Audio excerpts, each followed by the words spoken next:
Chapter 956. You're messing around. You're carelessly calling me by my name.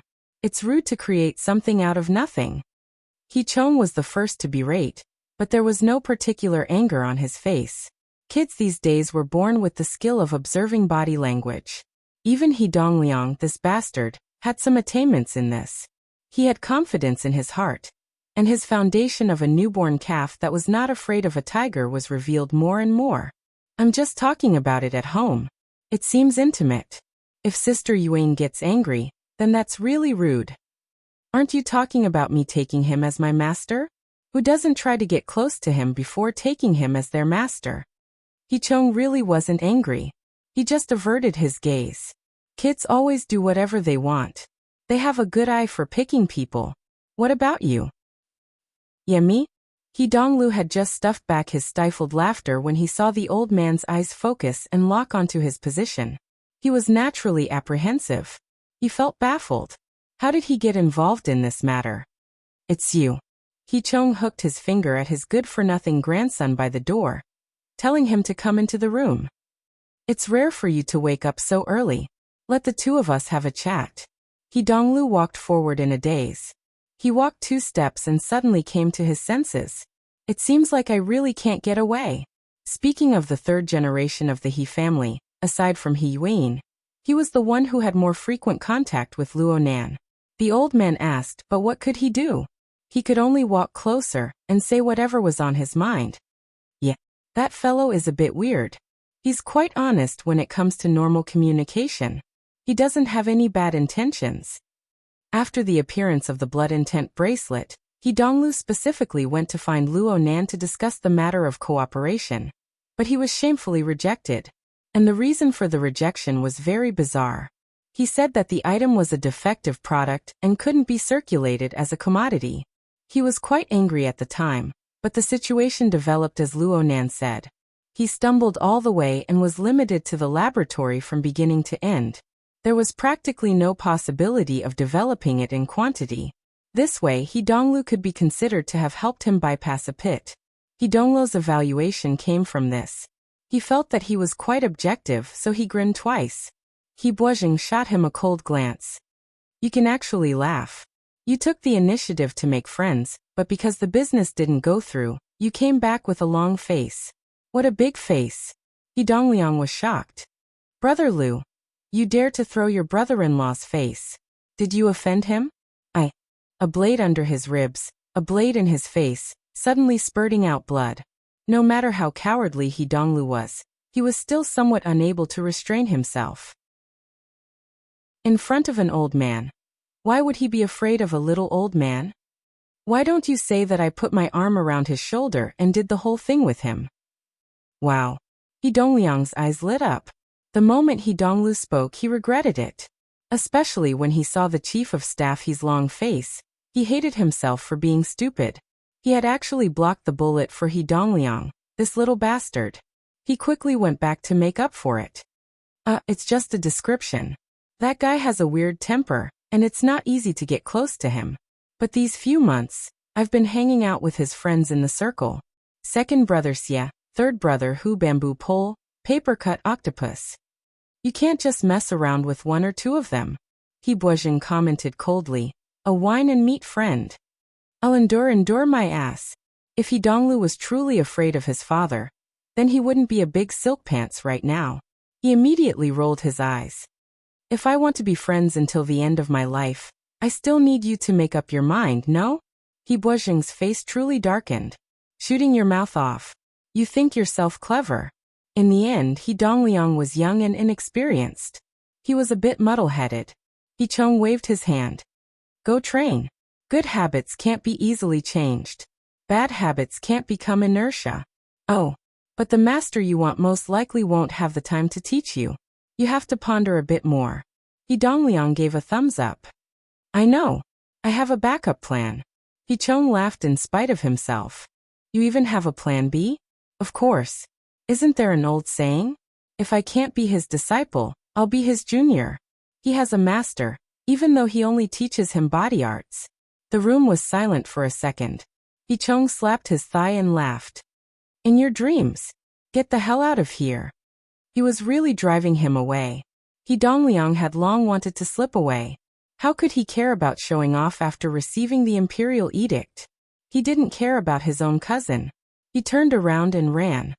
He Chong's gaze turned to He Buozhing after the little fellow ran out the door. He said, "You unenlightened brat. You're in high spirits. You're just watching the excitement. Those who have truly entered the door probably only hate that their brains aren't enough. If you're going to send people, then send elites and properly learn things." He Buozhing grunted. He could hear that he was still a bit hesitant. He Donglu curled his lips. It was just that this little action was discovered by his father. He Buozhing had always found this son of his to be an eyesore. He immediately reprimanded. "Let's not talk about other families. You can only dig out some unbearable things from your eyes." He Donglu was already in a bad mood. Now he was hit in the face with a stick. He was clearly being used as a punching bag. He couldn't hold it in any longer. His temper flared up and he laughed. "No matter how unbearable I am, I can still be considered a candid dog meat friend. When he returns to Xia City, I'll find a chance to set up a party. I'll invite him a few times. He'll have to give me some face. I'm a hedonistic son of rich parents. Do you think there are 5 families in and out of Xia City that can do this? This also includes Xia, Hu, and the others who are already in the circle. That's right, he's doing this for the sake of his older sister. But he can't stand us having strings swinging back and forth, right?" He Donglu. He Donglu's voice immediately dropped an octave, but his mouth still couldn't be sealed. "You. The main character doesn't care about what we're bickering about, but the hearts of the people around us are as clear as snow. We're just relying on my older sister's branch for our friendship. But don't treat her as if she's truly surnamed He. Get lost." "I'll get lost. I'll get lost." Young Master He Donglu's spirit rose. He had quite a bit of an unscrupulous grandeur. He turned around and left.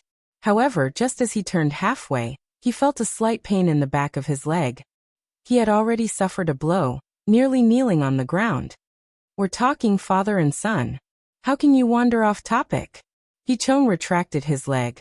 His face was still beaming. "Don't mind your dad. Right now, he's gesticulating about jumping off the boat, afraid that he'll fall off the boat.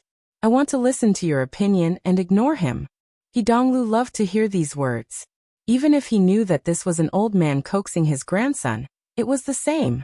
He patted the side of his pants twice, dusting off non-existent dust. He didn't even look at the expression of someone beside him. He relied on his emotions and raised his nose to the sky. "I'm just a fair-weather friend. I'm in the outer circle. What can I know? I've said everything I can just now. At most, I'll add a few more words. I'll leave it here. He's a great Buddha under the heavens right now. Let's not talk about how he's doing when he's alive. Even if he's dead, at the very least, 800,000 people will accompany him in death. He's not like the rotten leaves in the market. He can be casually plucked a few times and put on the scale. I, a hedonistic son, can't hang on to that weight. I can't seduce the cheap daughter of my family. Even if a certain someone spits out his old face, he might not even be able to find a balance." Chapter 957. He Donglu slammed the door in anger, or perhaps he was flustered. The sound of his footsteps quickly faded into the distance. Bodyguard Old Zhang closed the door expressionlessly, restoring the sunroom to its previous quiet atmosphere. The glimmer of light on the horizon could not overcome the brightness of artificial lighting. The transparent glass ceiling was also painted snow white by the light. He Chong narrowed his eyes and extended his hand. "Even Donglu can't hide your thoughts from me." He Buozhing's ashen complexion gradually returned to normal. He lowered his eyelids and sat back down next to his father. "This kind of thing has always been done or not done. Done or not done." "That's right. It's a joke to hide it too deeply and make people misjudge it. Speaking of which, you really are afraid of the other side." He Chong was not prepared to judge his son's level of political operation.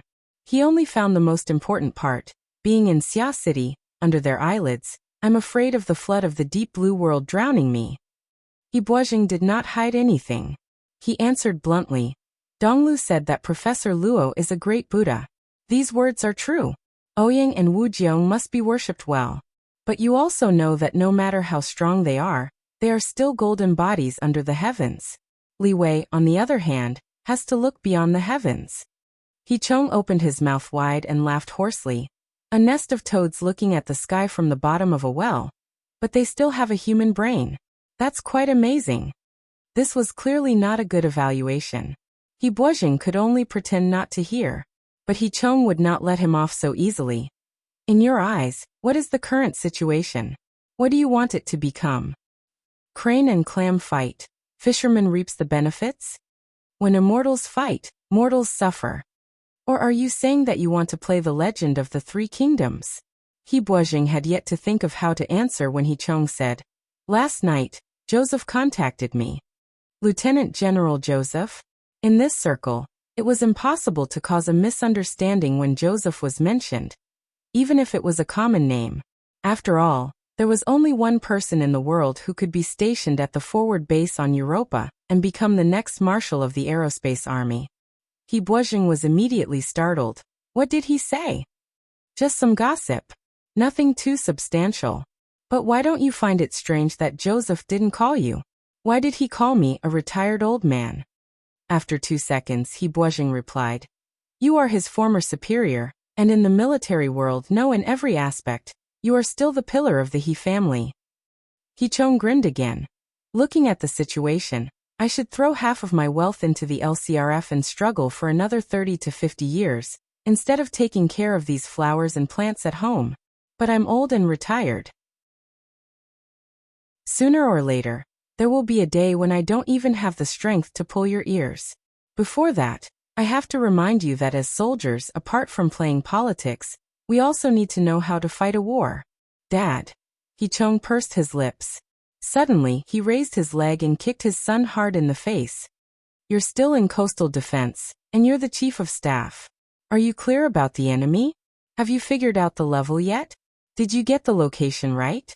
How big were they? If you don't understand these things, you're not even qualified to be a staff officer, let alone fight a war. He Donglo's footsteps were hurried as he rushed out of the main entrance. He finally had the courage to look back. Luckily, he didn't see the little old man send people to capture him.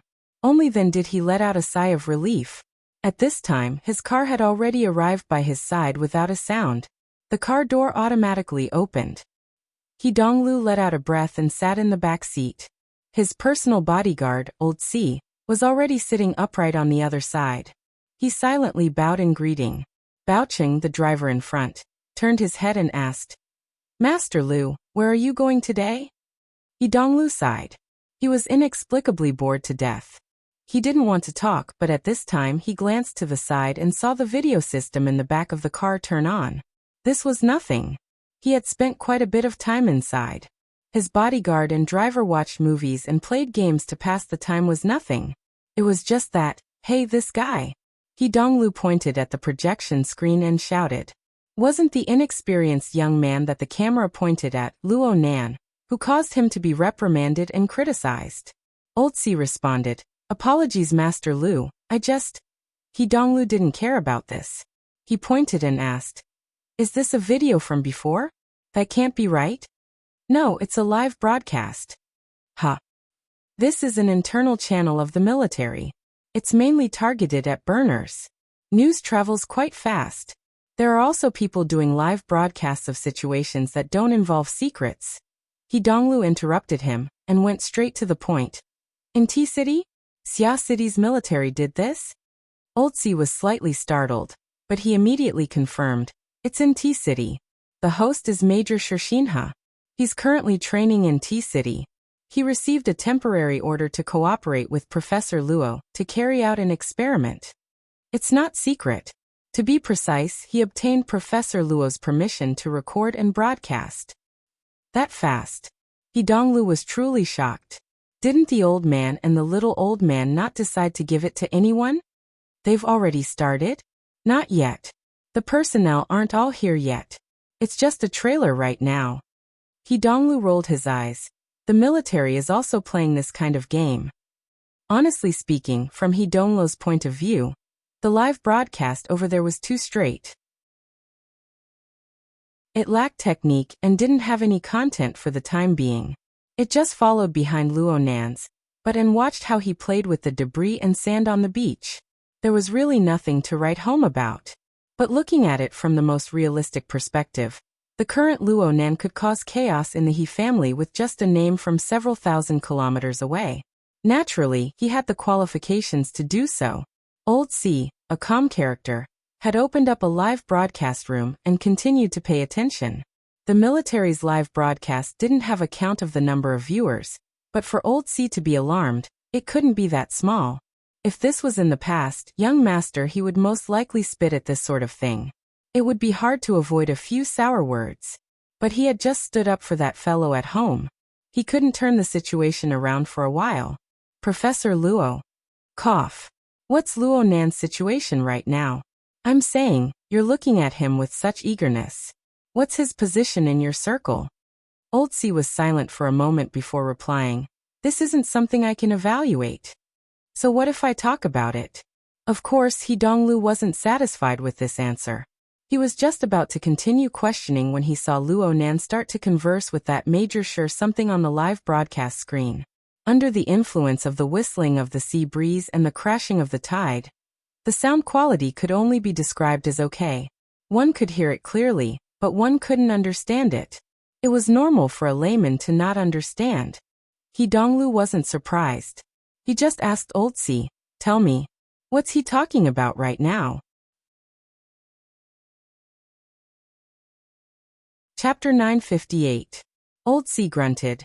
Sure, Shinha is asking Professor Luo how to arrange his time in a while, how he needs the people coming later to cooperate, and what effect he wants to achieve. Professor Luo said that the experiment on the beach is only the first step. He might need to go to the sea to see the results. Stop. He Donglu promptly called a halt to this meaningless transfer that treated him like an idiot. You don't need to translate this. I can understand. I want to know about the more specialized things. Old C hesitated for a moment before changing the direction of translation. According to what Professor Luo said earlier, his experiment this time is based on a type of fantasy configuration theory. But this time, he isn't prepared to involve too much theory. Instead, he is going to demonstrate a configuration that leans toward practicality. In fact, this isn't a lecture. It's just an impromptu live broadcast of the experiment.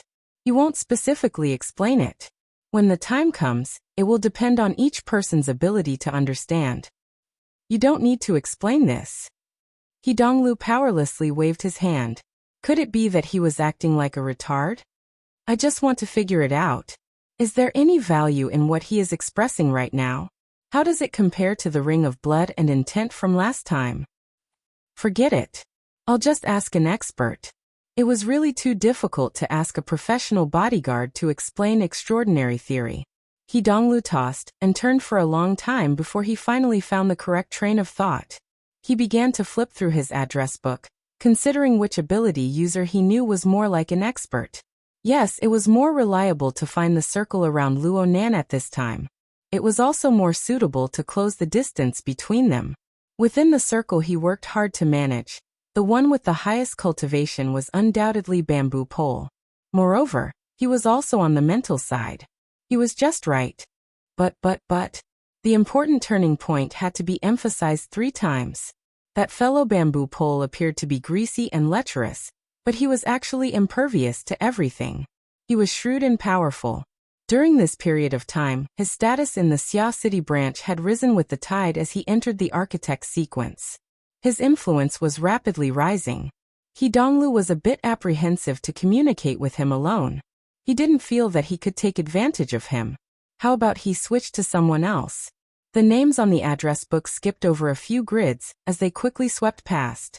As for the others, they either didn't have a professional match or they didn't have a good personality. They could drink and chat, but it seemed that they weren't friends yet when it came to asking professional questions. After thinking it over, He Donglu 2 figures appeared in Lu Cheng's mind. One was Xie Junping. That fellow had become an ability user. He'd practically broken away from the circle of Xia City's hedonistic playboys. But his family background was there, and he was in the business circle of Xia City. The He family's name was still useful to him. As for his cultivation, it didn't seem to be too good. However, he had a good teacher, so he should be able to make it. As for the other person, He Donglu almost didn't think of him at first. It was only when he saw the address book that he made the connection. That chubby, ordinary-looking middle-aged uncle. It was too cruel to put it that way. He seemed to be a loner. He didn't remember his real name. He only knew that his nickname was Papercut. This person didn't stand out in Luo Nan's circle. The reason why He Donglu paid attention to this person was because this person seemed to have participated in the earliest development of the Bloodwool bracelet's external talisman paper. Of course, the main developer of the external talisman paper was still Gao Tianshi. However, Gao Tianshi was a veteran B-rank psychic. His connections in Xia City were deep, and his status was transcendent. He was someone who could directly deal with He Donglu's old man. He wasn't as easy to get along with as Papercut. As for Papercut, He Donglu knew after a few encounters. He had a kind face but a soft heart. He was honest, patient, and easy to bully. It was just that his cultivation was mediocre. It seemed that he played support. He was mediocre in all aspects. Even though he was psychic, it was hard to look forward to having him explain things.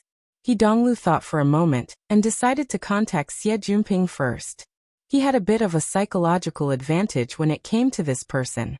He wanted to see if he could use Papercut to contact the supposedly powerful Dean Wan. However, the call didn't go through. This made things a bit awkward. Could it be that it was too early? He looked out the window. That was indeed the case. But time waits for no man. He hesitated for a moment before switching to Papercut.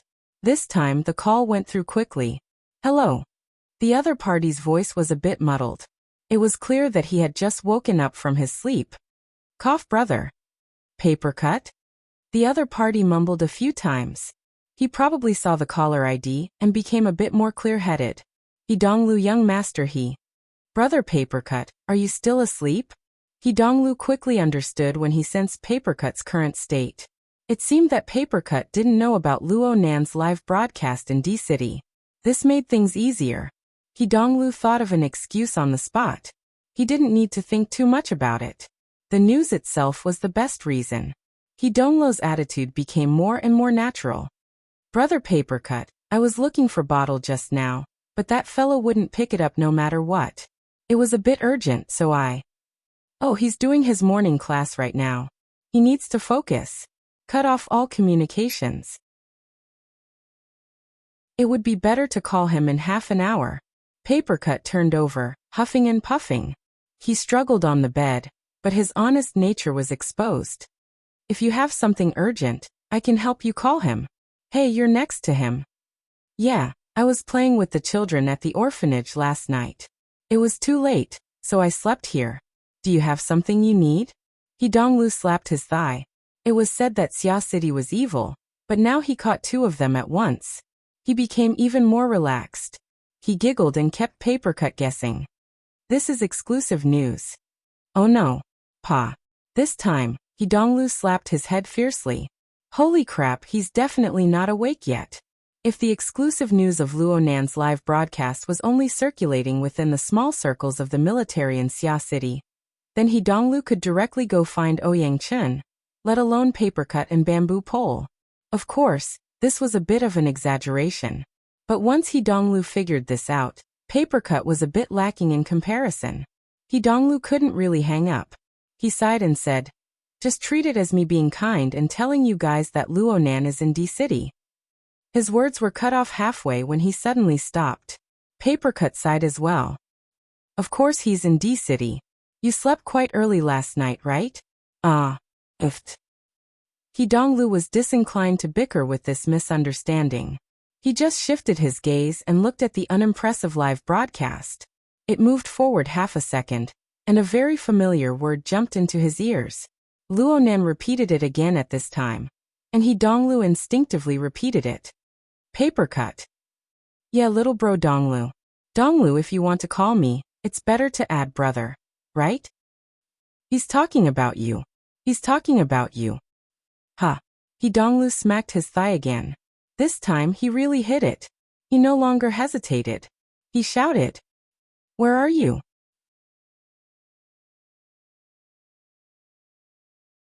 Chapter 959. Did you take too much last night? Who's looking for me? Looking for you, my ass. Hurry up and send me the address. Otherwise, I bet you'll regret it. My God. Papercut's remaining sleepiness was completely dispelled by Hee Donglu.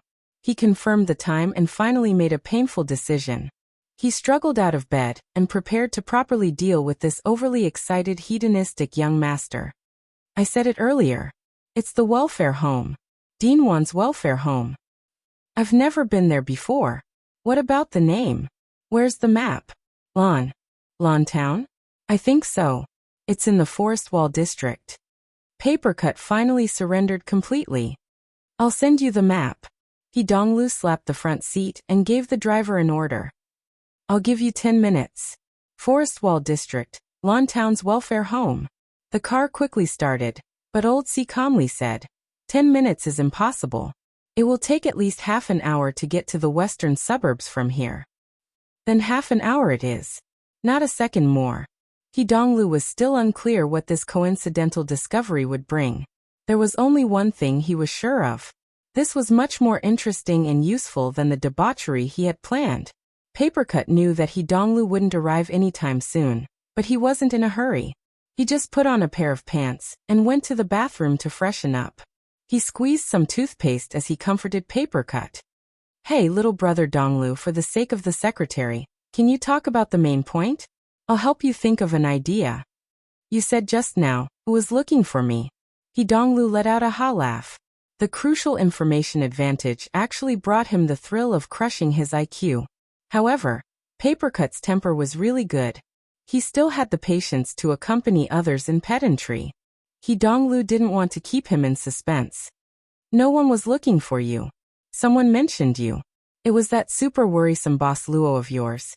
Oh? Papercut had just stuffed his toothbrush into his mouth when his movements froze. Hee Donglu couldn't see Papercut's appearance, but he could feel the rapid change in his mood. He grew happier. He wasn't broad-minded, so he immediately used giving them a taste of their own medicine, and snorted, "Humph. So it's not that I slept late. It's that you guys didn't wake up early enough." Luonan started his class early in the morning in T-City. It seems like there's quite a scene. Start the class. Papercut's voice suddenly rose an octave. He nearly bit his toothbrush in half. Hee Donglu subconsciously grinned. It seems like I have to practice some configuration techniques and give lessons to that project team member. The main thing is still to do experiments. Right now I'm broadcasting it live. Puff puff. Papercut, she spat out the half-melted toothpaste and tossed her washing utensils aside without bothering to rinse her mouth. Why haven't I heard anything? Zhang Yingying is with him. Didn't I tell you? Then why are you talking about me again? Which channel? Where's the link? Link? Hee Donglu asked Old C. Soon after, he gave him a piece of unfortunate news. You guys are unable to access the military's internal channel. F***CK. Papercut cursed loudly. He picked up his shirt and walked out of the room. He maintained his connection with Hee Donglu, and he entered Luonan's friend group on the Psychic Wave Network through the Hexa ear. Last night, Zhang Yingying had sent him information and data related to the syncopator, as well as the subsequent discussion. However, there was no news at all regarding the live broadcast Hee Donglu spoke of. Zhang Yingying, hurry up and wake up. Boss Luo's live broadcast is something you don't care about. The military is stuck in our heads. Zhang Yingying didn't reply in the first instance, but there was an octopus that had gotten up early or hadn't slept at all. It sent a sluggish emoji. It was all Zhang, but it was useless. Oh no. Papercut only realized that he had made a mistake when he was outside. The lower half of his body was only wearing a pair of large underpants. He hurriedly flashed back and carelessly put them on. He grabbed the waist of his pants and skipped out. But this time, he saw Nurse Wang of the orphanage draped in clothes when he reached the hallway. She stuck half her body out from another room and stared at him expressionlessly. The breathing of some children in the rooms on both sides began to become chaotic. They were clearly alarmed by Papercut's uncontrollable and loud voice. Oh my. Papercut exclaimed in a low voice. He instinctively extended his hands to put his palms together in apology, but he forgot to pull up his pants. Fortunately, his body was wide and fat. His waist and crotch blocked it, so he didn't make a big fool of himself. However, he was still in an extremely sorry state. At this time, Hidonglo's voice was transmitted over again. He seemed a bit hesitant. Yes, I feel like you're a typical negative person. Papercut stood on his tiptoes, gritted his teeth, and held his breath. He waited until he reached the entrance of the orphanage before he opened his mouth. Share, transcribe, remake. Whatever. Immediately send the video over for me to see. For Papercut, this was a rare and urgent tone of voice. You'll have to wait a bit. Hidonglu was willing to help, but the operation required time. Papercut's reasoning was understanding, but his emotions were unforgiving. His heart felt like it was being scratched by a cat. In a few short seconds, a layer of sweat had already accumulated on his forehead. At this time, the friend group had already exploded. First, there was a large queue with a sluggish expression. Then Zhang Yingying reacted and left a message. I got in touch. I'm going to find out. After destroying the queue, there was no follow-up for the time being. Nearly everyone had been awakened by the explosion. They were speculating, discussing, and tagging Papercut, the first-hand news provider. Papercut originally wanted to join in, but his heart was truly overgrown with weeds. Hidonglo's few words had stirred his mind into a trance. What is Nanster teaching? Why did he mention me? Typical negative person. Does it have to be this serious? Papercut walked to the entrance of the orphanage in a jumbled state of curiosity, ignorance, anticipation, and even worry. Suddenly, someone called out to him. Uncle Paper, Uncle Paper. Aweiwu? The one who called out to Papercut was the most promising kid in the orphanage, Diweiwu. He was also the adopted son of Papercut's old friend, Didongwa. This kid had quite the backbone. Even if Didongwa would complete the procedures to adopt him with just a word, he was still willing to live in the orphanage with the other orphans in the orphanage. Diweiwu was also a diligent kid. Every day, he would wake up early to train, rain or shine, to build a foundation for his future cultivation. Seeing the sweat on his head, he had most likely returned from a round of training. Uncle Paper, are you leaving now? Oh, I have a bit of business.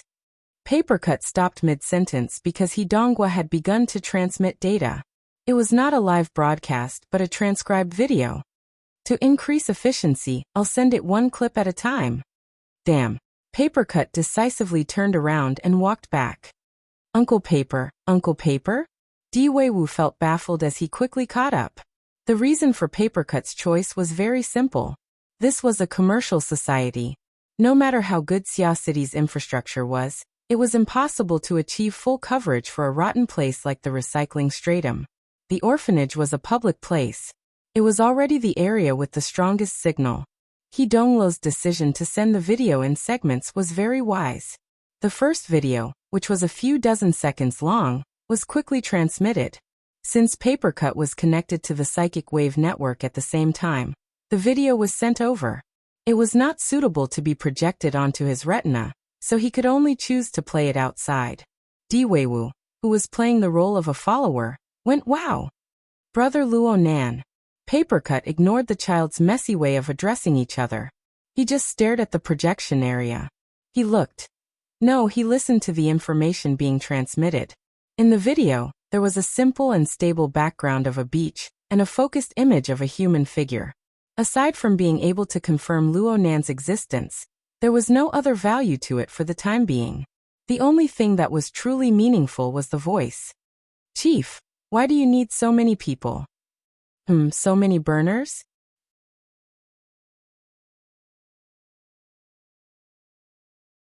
Chapter 960. The one speaking should be today's host, Major Shirshinha. Papercut had dealt with him quite a few times, so he had an impression of him. He knew that Shirshinha was a very smart fellow. Luo Nan's answer was very concise. It's convenient for experiments. Normal ability users can't do it? From the perspective of experimental design, it's inconvenient. Luo Nan's answer made people feel stuffy. It looked like this live broadcast really wasn't a class. At least for now, it was purely a casual chat. Luckily, Shershinha was able to stick to it. How is it inconvenient? It's not tidy. Not tidy? Papercut didn't understand. He naturally hoped that Shershinha would ask a few more questions. But Diweiwu was the first to express his dissatisfaction. Uncle Paper, why are you staring at Brother Luonan's butt like that? Where's the sound? Here. Papercut used the external playback function to deal with the troublesome little fellow. He looked forward to what would happen next. However, Shershinha, the temporary host, exposed the butt of a military burner. He forcefully jumped to the other side. Burners are more orderly, but this orderly refers to. This time Luonan's answer was a bit longer. There are more rules of manual selection. They can be used as relatively unified basic modules, and they can be arranged appropriately. There are fewer variables. Papercut let out a stifled laugh, drawing Diweiwu's attention. Uncle Paper, what are you laughing at? I'm laughing at how your brother Luonan's mouth has become smelly. This is mocking the burner's modification technology, right? Papercut was a bit uncertain when he said this. It seemed that Luonan didn't have any prejudice against burner technology. He had always been researching and utilizing it. There was a period of time when he used the burner simulator to learn, and he spent great effort to modify the deep blue walkers. Papercut saw all of this, and at this time Diweiwu blinked. Really? Papercut scratched his head. He was finally able to free himself from the video a bit. He discovered that he and Diweiwu were stuck in the entrance hall of the orphanage. It was quite silly. He grabbed Diweiwu's shoulder and continued to walk inside with the little fellow. Having learned his lesson earlier, Papercut didn't dare to go upstairs and disturb others. He found a place to rest their feet in the hall on this floor. The two sat on a bench and continued to peek their heads out to watch. The video continued to play in the projection area. The progress bar was already very close to the end, but what made Papercut suspicious was that his so-called negative example appearance had yet to arrive. Luonan was calmly piling sand on the beach in the video. From time to time, the camera would swing back and forth, and one could see that there was already an undulating pile of sand on the beach. The amount of work involved was not small. Luonan's skill level was quite high when it came to piling up sand. He didn't need to truly make a move. He just pointed through the air, and the relevant area bulged and deformed. In the eyes of a child like Diweiwu, there was quite a bit of mystical color to it. In fact, Papercut was paying close attention as well. A mental type awakened who excelled in using the mind to interfere with matter, such as Papercut himself, could accomplish this as well. However, it was very difficult for him to be like Luonan, lifting something heavy as though it were light. He thought back to when he taught Luonan the soul strength activation technique. Luonan couldn't even handle a paper man. Now that he thought about it, it felt like a lifetime had passed. Papercut was a bit absent-minded while Shershinha continued to ask, since there are rules, what are the rules for ordinary ability users compared to burners? Shershinha's words had the suspicion of starting a fight, but he also had the drive to get to the bottom of it. Plus, this question really suited Papercut's intentions. Luonan, who had his head buried in piling up sand, finally turned around. He clearly had some time to think before saying, "This isn't something that can be explained clearly in a few sentences." Then say a bit more. Of course, Papercut was saying these words from several thousand kilometers away. At best, he was trying to make Diweiwu laugh. Shershinha didn't dare to continue with Luonan's words. He couldn't see it through the camera, and he could only stare blankly at the actual situation. A few seconds later, Luonan finally followed up. Let me give you an example. Okay. Shershinha's expression couldn't be seen, but his voice had the suspicion of maliciously acting cute. He was also trying to coax Luonan to say a bit more. Over at the orphanage, Diweiwu chuckled when he heard this. On the other hand, Papercut felt his his entire body stiffen when he heard the word example. Only his heart thumped loudly in his chest. He had received Hidonglo's spoiler warning beforehand, so he couldn't help but think of something. Isn't this the place? Papercut saw that Luonan's eyes were a bit vacant in the camera. He had the posture of reminiscing. Last year, I was in Xia City. I had just entered the circle not too long ago, so I lacked general knowledge. Many friends in the branch took turns teaching me. I have a friend who taught me soul activation techniques. Soul activation? You mean the transcendent ability to control special equipment and carry out long-range attacks and defenses, right? Shinha was a qualified supporting character. He was knowledgeable, responsive, and able to quickly follow up with the main point. Luonan nodded. You're talking about the control class. Back then, Brother Papercut, the friend who taught me this technique, said that soul activation techniques are divided into the activation style and the control style. The control style is more practical. Wow, Uncle Paper. Brother Luonan flipped your card. Diweiwu was both surprised and excited. He shouted loudly, his voice shaking the roof. Papercut disliked the noise he was making, and his words were preposterous. He wanted to reprimand him, but when his lips moved, he felt that his mouth and throat were dry. He had to use a lot of strength. His throat squirmed with difficulty before he found some saliva to moisten his throat. He swallowed it down with a gulp. The thought of scolding Diweiwu had long since disappeared. There was only one thought left. This time, my reputation is going to be lost to the entire world. In the video, Luonan wouldn't change his tune just because of Papercut's nervousness. He continued to speak very naturally. I learned this technique in order to experience the mutual interference between the mind and the material. I was muddle-headed about many things at the time. Everyone said whatever they said. But now that I think about it, there are some things that are worth questioning. Finished? At this time, the progress bar of the video hit the end. It broke. It broke right here. Uncle Paper, what's going on? Diweiwu was enjoying watching the excitement. He was obviously dissatisfied that the video suddenly broke. F***ck. He did it on purpose. Papercut smashed his fist on his knee. He nearly choked on the saliva he had just swallowed. The video started early and started late, but it just had to break right here. If that kid Hidonglu didn't do it on purpose, then Boss Luo would have become a well-behaved baby. He nearly dialed the number again and cursed out loud. Luckily, he saw that the second video was almost finished downloading. I'll endure. Papercut calmed down. First, I'll send the video I just finished watching to the group. After a few minutes of fermenting, the group completely exploded, and the shockwaves began to spread across the psychic wave network. However, there was still no news of Zhang Yingying. The video Papercut sent over only served to add fuel to the fire. Bamboo Pole was indeed the smartest one. He felt that something was wrong the moment he saw the format and duration. Transcribed? This mover's work is too rough. We want the live stream link. Live stream. Live stream. Who's calling Zhang Yingying right now? My line has been busy. She's communicating with Boss Luo, right? Both sides are busy. Why isn't Luo Ui playing his cards according to the norm? The replies in the group were stirred up, but they soon ran out of steam. Needless to say, they all went to watch the video. Papercut suddenly discovered that it was quite foolish of him to waste time on this. His thoughts spun, and he returned to his own side. The second video had already finished downloading. There was still a third and fourth video to follow. He was too lazy to waste any more time, so he just shared these files with the group. Then, he disregarded everything else and clicked on the video to continue watching. Luckily, the video was seamlessly connected to the previous ones. Even if there were missing parts, it was impossible to tell. This was because Luonan had a casual chatting appearance. Brother Papercut only taught me basic knowledge on soul activation techniques.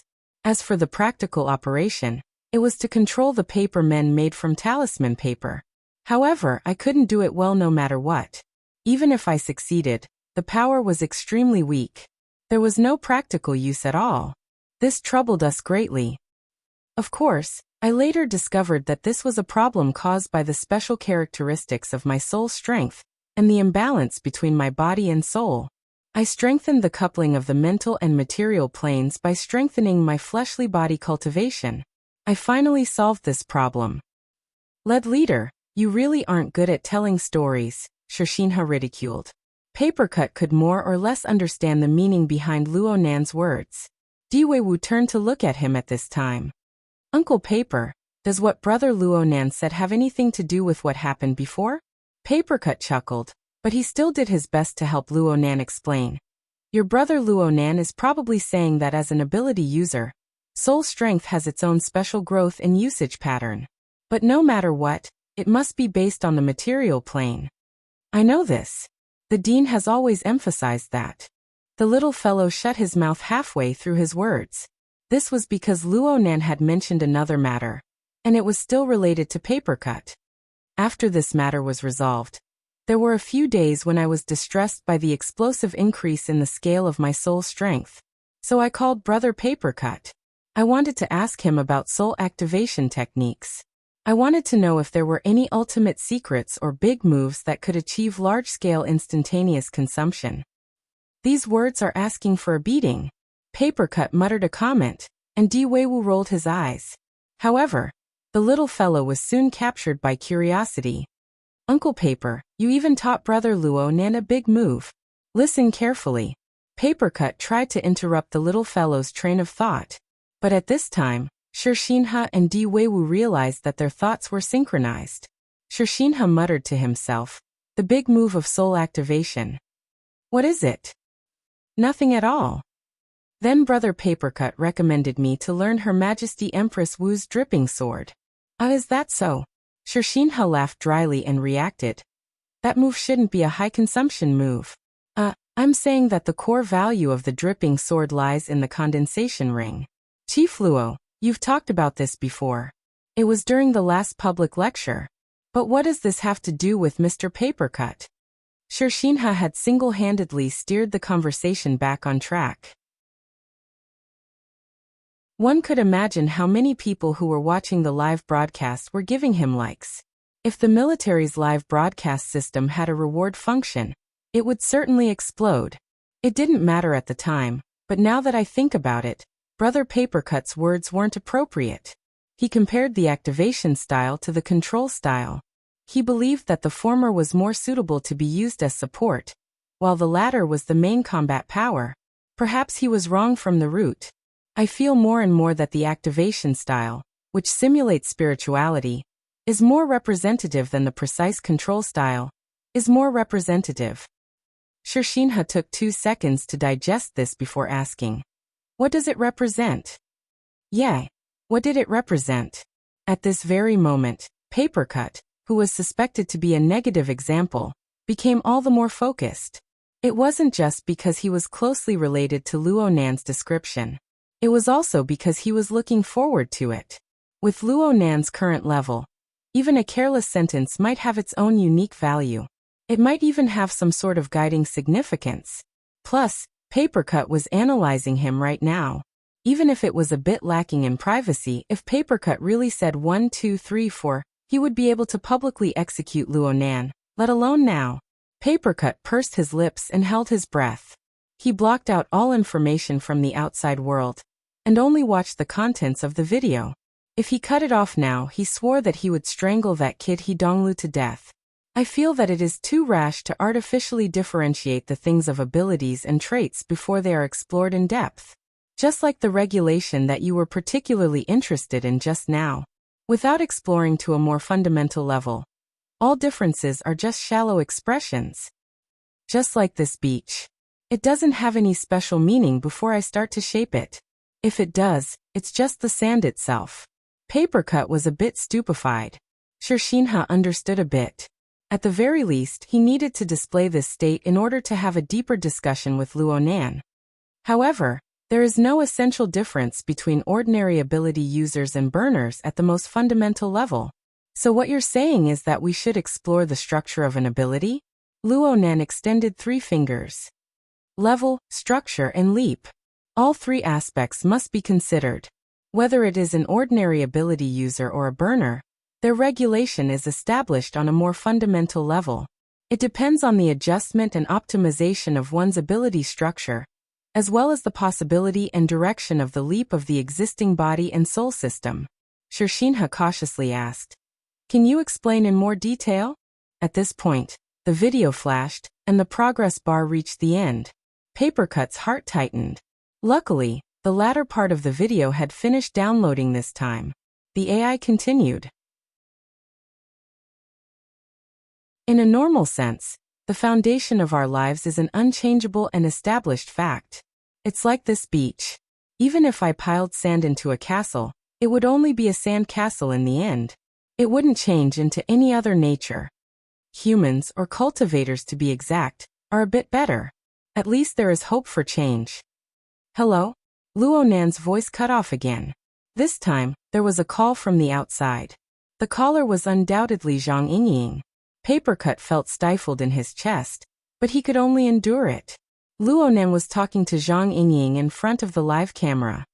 Yes, it's still on the beach. Not on the beach. Just do an experiment. It's not easy to find people to cooperate. Yeah, come over if you want. We haven't officially started yet. The call ended after a few sentences. Luo Nan faced the camera again. This time he still had some conscience. Where were we just now? Cultivators have the hope to change the foundation of their lives. Shirshinha accurately summarized and expressed his original meaning. It's more appropriate to use the word leap. It's like this. A beach area suddenly bulged by Luo Nan's feet. The sand at the bottom was like a gushing spring. It went from low to high, slowly rising up. Every grain of sand was as smooth as a water droplet. They hissed and formed a beautiful sand spring bouquet. Right now, we basically believe that life is a product of a single leap. It goes from the purely material plane to the life plane. We can assume that these ordinary grains of sand have become the living substance. They have formed a series of lives, allowing them to possess basic functions. This is the first end. The first end? Luo Nan didn't explain in depth. He just continued speaking. When life takes form, it needs to maintain its life structure, maintain its basic functions, and allow life to continue. It needs to absorb energy from the outside world, reproduce and live. It forms a basic drive of desire. This is the second end. It seems that I'm going to enter the domain of anthropology and sociology. I'll just go straight to the conclusion. Faced with the memories of nature and complex society, humans have formed a series of experiences that are endlessly accumulated and transmitted, but are relatively fixed. This is the third end. And on the basis of experience and experience, there is a deeper level of application of intelligence. It forms a high-level state represented by logic and spirituality. This is the fourth end. This is a rough division. It can be considered to be 4 small levels. Shirshinha finally found an opportunity to interject. But why is it called end? Luo Nan had a matter-of-fact appearance. Life is full of contradictions. You can't ask it to be like a machine. It must work diligently and earnestly for a predetermined goal. It must work to the end. Shirshinha had a pensive look. He perfectly summarized. Nonlinearity and reaction. This is the normal expression of the universe. Luo Nan laughed. Therefore, a small leap in the life plane will often be like this. The straight gushing sand spring began to warp. It was no longer beautiful. It was more like a fat snake dancing to the sound of a flute. It was as if it had been drugged. It suddenly turned and twisted in the air without any obstructions or obstacles. Its body collided, and it even swallowed itself and fused with its tail. Look, the mutual interference between them circulates over and over, ultimately forming the structure of the self-format. We will divide this process into 4 levels. Each level represents a great turning point. That is the 4 ends. 5 levels are the 5 ends. And so on. It's not a very precise thing. Luo Nan spoke lightly, but whether it was Shirshinha or Papercut, both of them watched with rapt attention. The camera locked onto the warped sand snake. They watched as it gradually melted into a single mass. There were no longer any pores. It seemed to have some edges and corners, but it was a chaotic creation without a concrete shape. Luo Nan's voice continued to ring. Actually, we can still crack open this thing and see what kind of core it ultimately forms. As Luo Nan spoke, the outer shell of sand tore apart, but it still maintained a general outline and shape. It just expanded outwards, exposing an extraordinarily neat object within. A sphere. Shirshinha's voice was clearly absent-minded as a footnote. An inscribed sphere. Luonan grunted. I'm more willing to call it the self-format.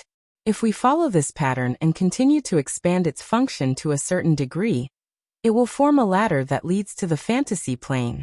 Of course, the initial result will still be. Shirshinha murmured, a sphere. Outside the sphere. The split silhouette of the sand curtain closed up once more. This time, the edges and corners were grinded into extreme clarity. It formed a standard tetrahedron structure with 4 ends and 6 edges. Soon there was a thin film of sand grains on the outer layer. It stuck to the 4 sharp corners, spinning and forming. Formatting theory. Shirshinha blurted out without Luo Nan needing to think. Several thousand kilometers away, Papercut actually synchronized with Luo Nan. However, Luo Nan himself didn't get entangled in this matter. He just spoke to Shirshinha. You're a researcher. You should know that there are no circles in nature. They have always existed on the conceptual plane. It's just that when projected into the real world, some circles are more neat and tidy, while others are like mud. Ordinary ability users are like mud? Shirshinha's words were a bit lacking in standard. This was a manifestation of his unstable state of mind. Luonan laughed. Even if they're mud, they can be molded endlessly by adjusting the humidity and viscosity. It's quite good. Then the burner. They've already been molded. Right now they are indeed the most suitable. This wasn't what Shirshinha wanted to ask. Even Papercut and Di Weiwu, who were several thousand kilometers away, could feel it. Luo Nan waved his hand, and the sand ball that was connected to the beach shattered with a bang. You don't need to worry about this. I just said that reality isn't that neat and tidy. We can design all sorts of different levels and sequences. Of course, it can take on various forms. Regardless of whether it is formatting theory or the archetype format, the images that they display are merely products of symbolization, Feng Luo said. Impressive. Papercut clenched his fist fiercely and waved it. Di Weiwu's brain had long since crashed due to Luo Nan's theory. He couldn't understand what was going on, but he still retained his curiosity. Uncle Paper, what's your current image? The corner of Papercut's lips twitched. It's most likely just a lump of mud. Luo Nan, who was far away in T-City, seemed to have a telepathic connection at this time. He seemed to be comforting, but he also seemed to be announcing the answer. It doesn't matter if it's a normal ability user or a burner. As long as they follow this pattern, their form can always be corrected. They can move in the direction that suits them the most. This requires the ability user to continuously cut down, to find more basic components, and adopt a more reasonable structure. For example? Papercut's ears perked up, but what he heard next was the humming of an engine and a military-style chant. Everyone! Luo Nan interrupted his speech. He turned his head to look toward the beach. Oh, a group came. There aren't enough people. However, we can prepare first. We can teach a few of them, and let them familiarize themselves with Meng Chong. Let's begin. Shirshinha did not respond for a long time. *CK me. Papercut really cursed this time. His voice was sharp and trembling. Di Weiwu was startled. He looked at his face carefully, and in the end he said, Wu Wu Qing?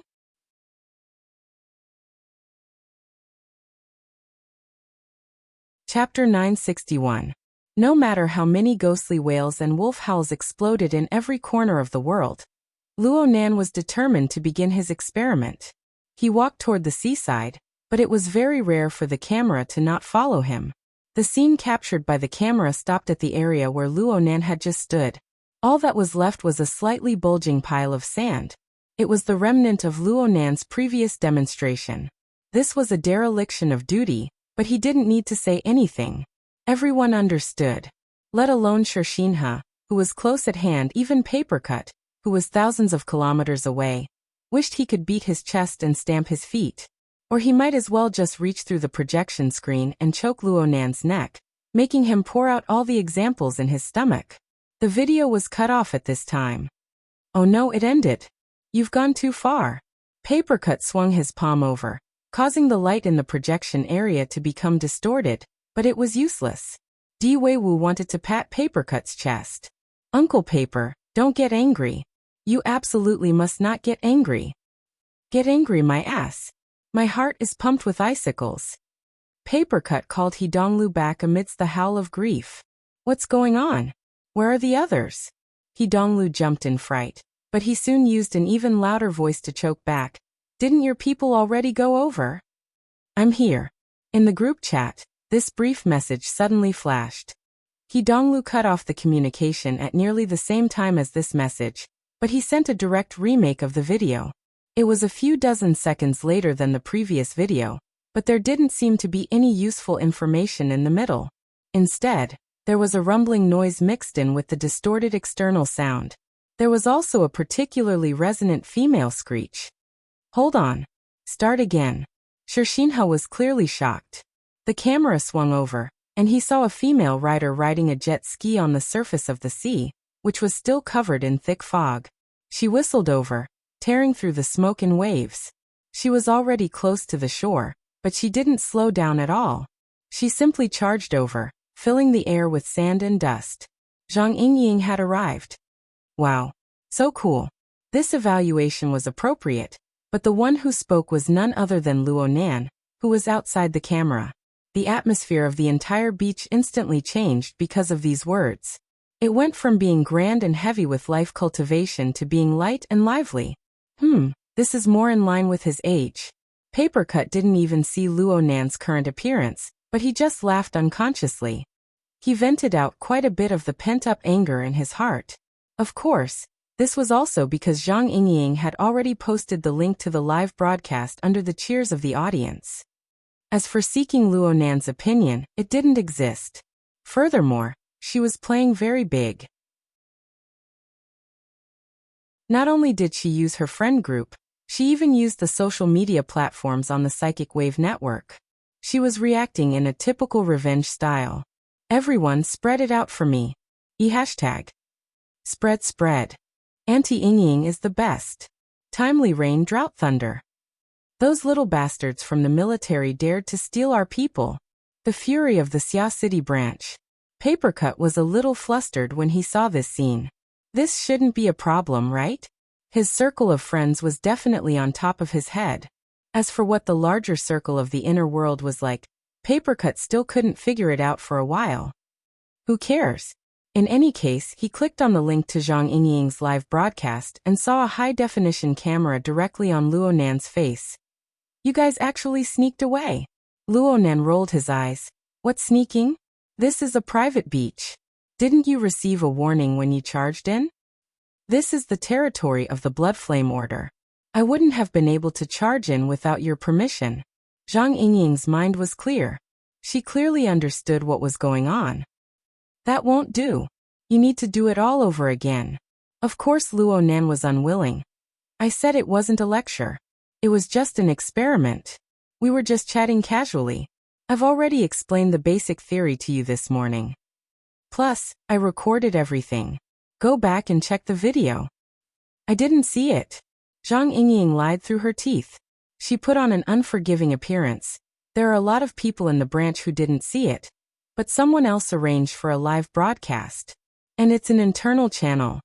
As she spoke, she controlled the camera to focus on Shershinha's face next to her. Unfortunately, Shershinha was still in an absent-minded state. He didn't even have the most basic response. He completely lacked the self-awareness that a villain should have. Forget it.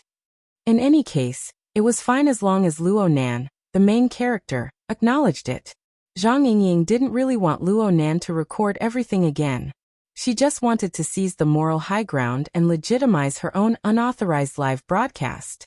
The situation developed as she had hoped.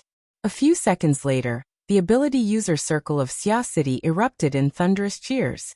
The live broadcast started. And so, without further communication and coordination with their superiors, Zhang Yingying and Shershinha formed a double camera on Zeolite Beach. They filmed Luo Nan's following experiment process together. Compared to Shershinha, a military researcher, Zhang Yingying clearly had more tricks up her sleeves. Soon, she made an overall overview of the surrounding environment of the beach where Luo Nan was. Papercut and the others entered the live broadcast room. They saw Shershinha and the others who had only appeared in Luo Nan's mouth before. For example, Meng Chong. The ability users of Xia City were quite familiar with this powerful fleshly body. Then there were the soldiers of D City, who had suffered a large amount of curses in the beginning. Oh, after becoming burners, they were at least junior officers. These people could barely be considered as officers. Luo Nan had no intention of giving a lecture for the time being. Zhang Yingying was a bit curious about these officers who were still far away. She gave them a few more shots. These people wanted to come over after getting off the car, but Zhang Yingying had inserted herself in the middle. They slowed down their footsteps, looking a bit sluggish. It could be seen that this group of people wore messy clothes.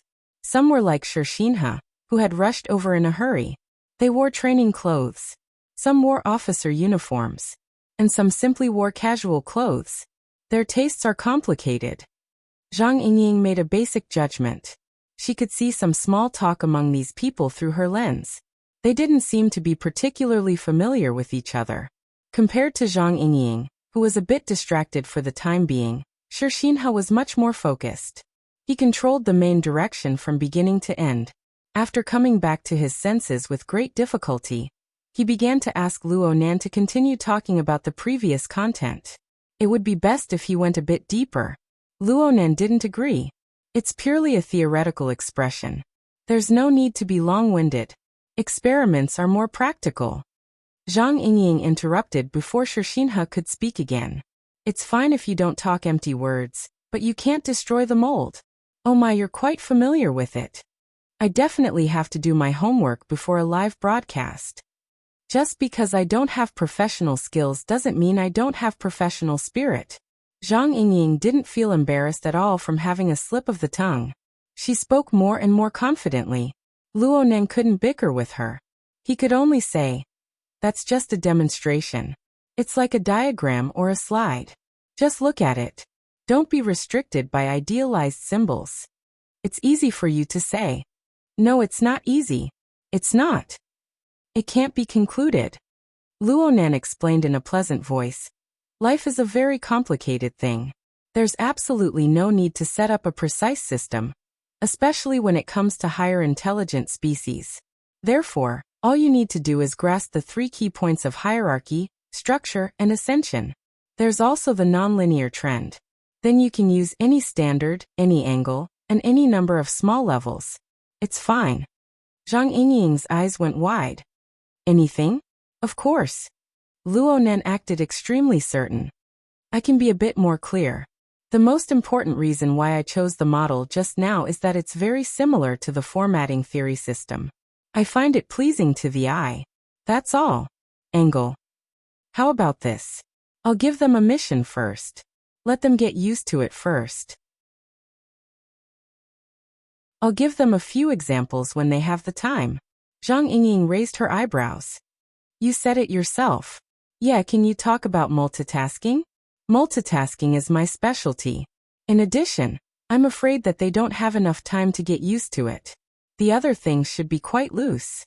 Hey, when are we leaving? Luo Nan's thoughts suddenly jumped a bit, but Zhang Yingying was already used to it. We'll leave tomorrow afternoon at 3 o'clock. T-City is 4,000 kilometers away from the international waters, where the auction will be held. It'll take around 5 hours to get there by airship. We'll be able to eat dinner at the auction. Can we leave a bit earlier?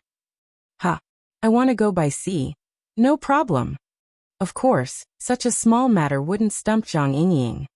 If you want to see the scenery of the sea, we can find a relay station even though there isn't enough time. For example, Koro Base. We'll take a boat tonight.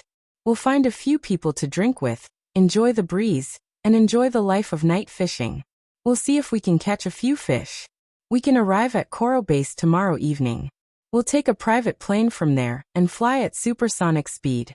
Half an hour is enough to kill our way to the international waters. Then we'll descend from the sky. Wrecking the place? Luo Nan laughed. Then let's go with this plan. Actually, I think it's more suitable to do some follow-up experiments on the sea. Okay, boss. Over at the Lantown Welfare Institute in Xia City, Papercut covered his forehead. The live broadcast with Zhang Yingying's participation was becoming more and more like a chat or lifestyle program. Zhang Yingying was completely unaware of it. Perhaps she was enjoying it. She took the initiative to start a new topic of conversation. Hey, you're lab technician. Or is he the lab equipment? Why do I feel like the guy in the lead looks a bit familiar? Luo Nan shot a glance. Oh, I've seen him before. When did you see him? 2 days ago in Ban City. I was communicating with T City. He was standing together with someone. Who?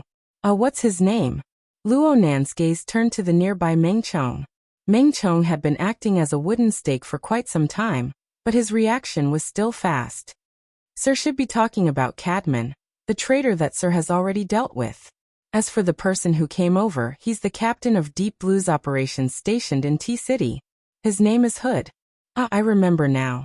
Zhang Yingying was also someone who had watched the live broadcast, but the more she thought about it, the more shocked she was. Holy crap, someone from Quantum Corporation? It's probably someone who's purely involved in the project. Luo Nan had a sudden realization. He clapped his hands. Your horizons are still not broad enough, Major Shi. Just call me Xinhe. Sure, Xinhe's reaction was just as quick. Speaking of which, no matter how young and vigorous he was still older than Luo Nan by over a year. But under these circumstances, his attitude couldn't be any more natural. You even called non-military and government personnel. Sorry. No, your thinking isn't bad. Your net is quite wide. The number of people should be a bit more than expected. Sure, Xinhe spent a second to make sure that Luo Nan wasn't mocking him. Only then did he respond in a low voice. You're too kind. My connections in T-City are far from enough to support your request, Chief. So I'm just passing on your opinion. It's good as long as the matter is done. Luo Nan was quite satisfied. If we can have 10 more people, the probability of the experiment's success will increase by at least 20 points. Are you sure they'll listen obediently? Zhang Yingying directly pointed out the problem and gave a reminder. Sorry. Sure, Xinhe received a call at this time. It was a call from his superior, who was closely monitoring the progress of the situation. He was trying to explain the matter of the candidates to Luo Nan. Chief. Sure, Xinhe was prepared to ask Luo Nan to directly contact his superior. But Luo Nan didn't pay attention to him. Or perhaps he didn't care. No need to go through so much trouble. They just need to do very simple, basic work in the experiment. It's fine as long as they're burners. We're all burners, that's right. Captain Hood, who walked over first, responded from a distance. He walked over a few steps and gave Luo Nan a standard military salute. The first batch of the temporary volunteer team consists of 7 people. We greet you. Mr. Luo Nan, we meet again. Zhang Yingying's camera focused on his face. Hood faced the camera, appearing relaxed and at ease. This is the first time we've met. I also greet you, Miss Zhang. All of us signed the agreement of our own volition. We've come here to contribute to scientific research. We can even sacrifice our bodies when necessary. It's quite gratifying to have a beauty like you to record our work. Zhang Yingying's lips curled, but she didn't say anything. This Captain Hood had quite the courage. If he could make his gaze more resolute and not deviate from Luo Nan's direction, then it wouldn't be easy to see the taut string of emotions beneath his carefree attitude. This was a fellow who became more unbridled the more nervous he became. Luo Nan didn't go and experience Captain Hood's emotions and personality. From his perspective, it didn't matter if they were volunteers or experimental subjects. Since they had arrived, the experiment could officially begin. Time was very precious. It was easy to imagine that a considerable amount of time would be wasted. 7 people. We can just barely start it up. I don't have the energy to give you guys an introduction to the experiment's objectives and process. There are practically no segments that require you to use your brains. So for every task I say, you guys will do it. Yes, sir. No one, including Hood, dropped the ball for the time being. They all displayed the style of soldiers. However, Luo Nan didn't have the awareness of a commanding officer. He just followed the prescribed order and made arrangements. First, we need to format the domain. You guys support the domain and maintain it in that state. The group of people looked at each other in dismay. Luonan frowned. Is there a problem? The 7 experimental subjects quickly communicated for a bit. In the end, Hood, who was the most capable and had the highest status out of all the volunteers, became the spokesperson. Mr. Luo, can you wait a moment? Not all of our people have arrived. Right now the groups are in disarray. Luonan was very surprised. I want the standard. The formatting of the domain. What does that have to do with the groups? You guys formed the groups first. The people behind you can come over and fill in at any time. In theory this is the case. However, there are differences between us. The main issue is the dynamo core. There are also some issues with authority. Hood was very frank. He adopted a serious attitude to solve the problem. Maybe we need to obtain some authorization. Authorization? That's not necessary. Mr. Luo, please believe in our sincerity. Luonan shook his head. I'm saying that there's no need to go through so much trouble. Let's use you as the benchmark. Can you open the formatting domain? Hood didn't move. He just smiled bitterly. Mr. Luo, I said that due to the differences in the versions, we want to build. That's a problem for me to solve. Shershinha, who had been filming from behind, walked over at this time.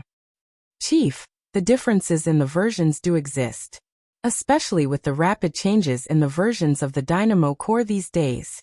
It's hard to avoid conflicts between the two settings. Luonan turned his face and stared at him.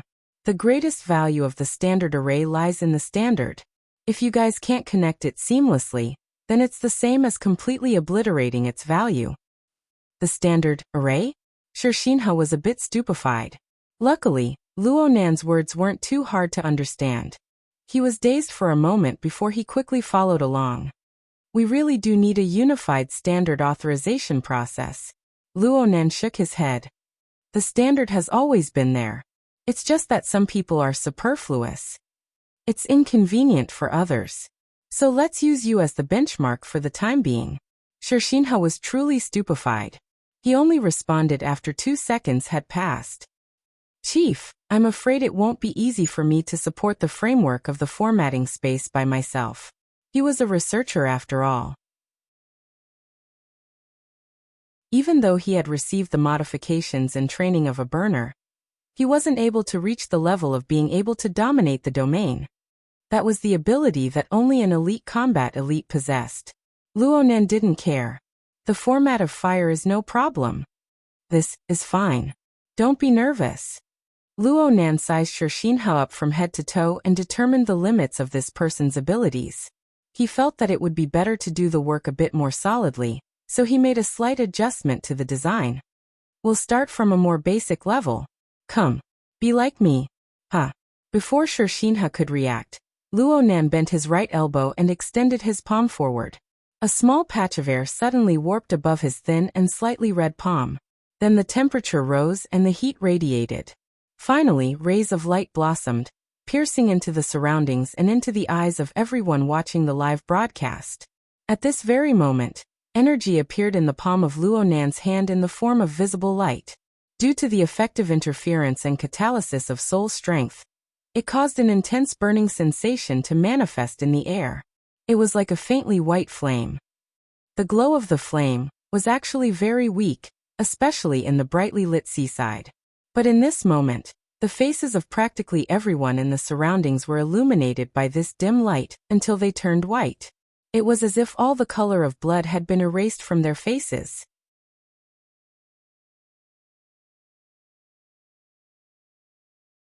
Chapter 962. It was 9 o'clock in the morning in T-City. Yin Yonghua hurried from the Bitter Reef Laboratory to the central CBD of T-City, harboring a terrible impression and mood towards the shoddy researchers and so-called experts. It just so happened to be rush hour. The crowded flow of people and cars shuttled back and forth between the ground, the sky, and the buildings of the city. They were like bacteria breeding in a giant can. Under the monotonous mode of survival, there was a hidden restless power that could erupt and multiply at any time. Yin Yonghua was among them, but he quickly withdrew himself. He turned off the live broadcast, got out of the car, and entered a certain skyscraper. Under the guidance of his secretary, who was already waiting at the door, he took a private elevator and quickly went up to the top floor of the building, where the lighting was the best. Even in the central CBD, this was one of the highest points. The terrain, money, and power isolated the vast majority of the clamor. Yin Yongbwa felt as if he had climbed out of a rotten can. It was as if he only needed to take one step, and he would be able to completely escape. Then he would throw the can into the trash can. Unfortunately, this was just an illusion brought about by his manic emotions. If psychological factors were excluded, this place could be called an excellent scenery. Looking down from a high vantage point, he could see the coastline not far away. He could see the seascape at the edge of the bustling area of the city until he exhausted his eyesight and blended into the grayish blue in the distance. But if he wanted to find the most valuable target on the coastline of T-City, even with the vision of an extraordinary, he might not be able to see through the disturbance of light in the atmosphere and see the actual scene. But Yin Yongbwa's eyeballs turned slowly. There were 2 projection areas in the room, and they displayed clear images. One of them was displaying a young and familiar face in high-definition pixels. The corners of his eyes twitched. He didn't want to see it at all, but he had no other choice. He could only try his best to remain calm. But when he saw the real-time image cut out from the other projection area, he couldn't hold back any longer. Yin Yongbwa pursed his lips and turned his face to the side. He would rather look at the kid Luo Nan than greet the person over there. Then again, the person on the other side was chattering endlessly.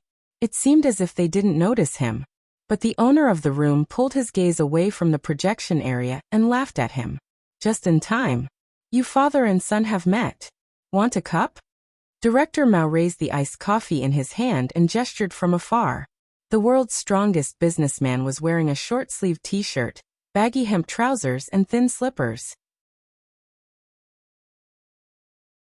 Leaning against the edge of the huge desk, he looked like he was living in the summer, but also like he had not extricated himself from the holiday life on the equatorial island.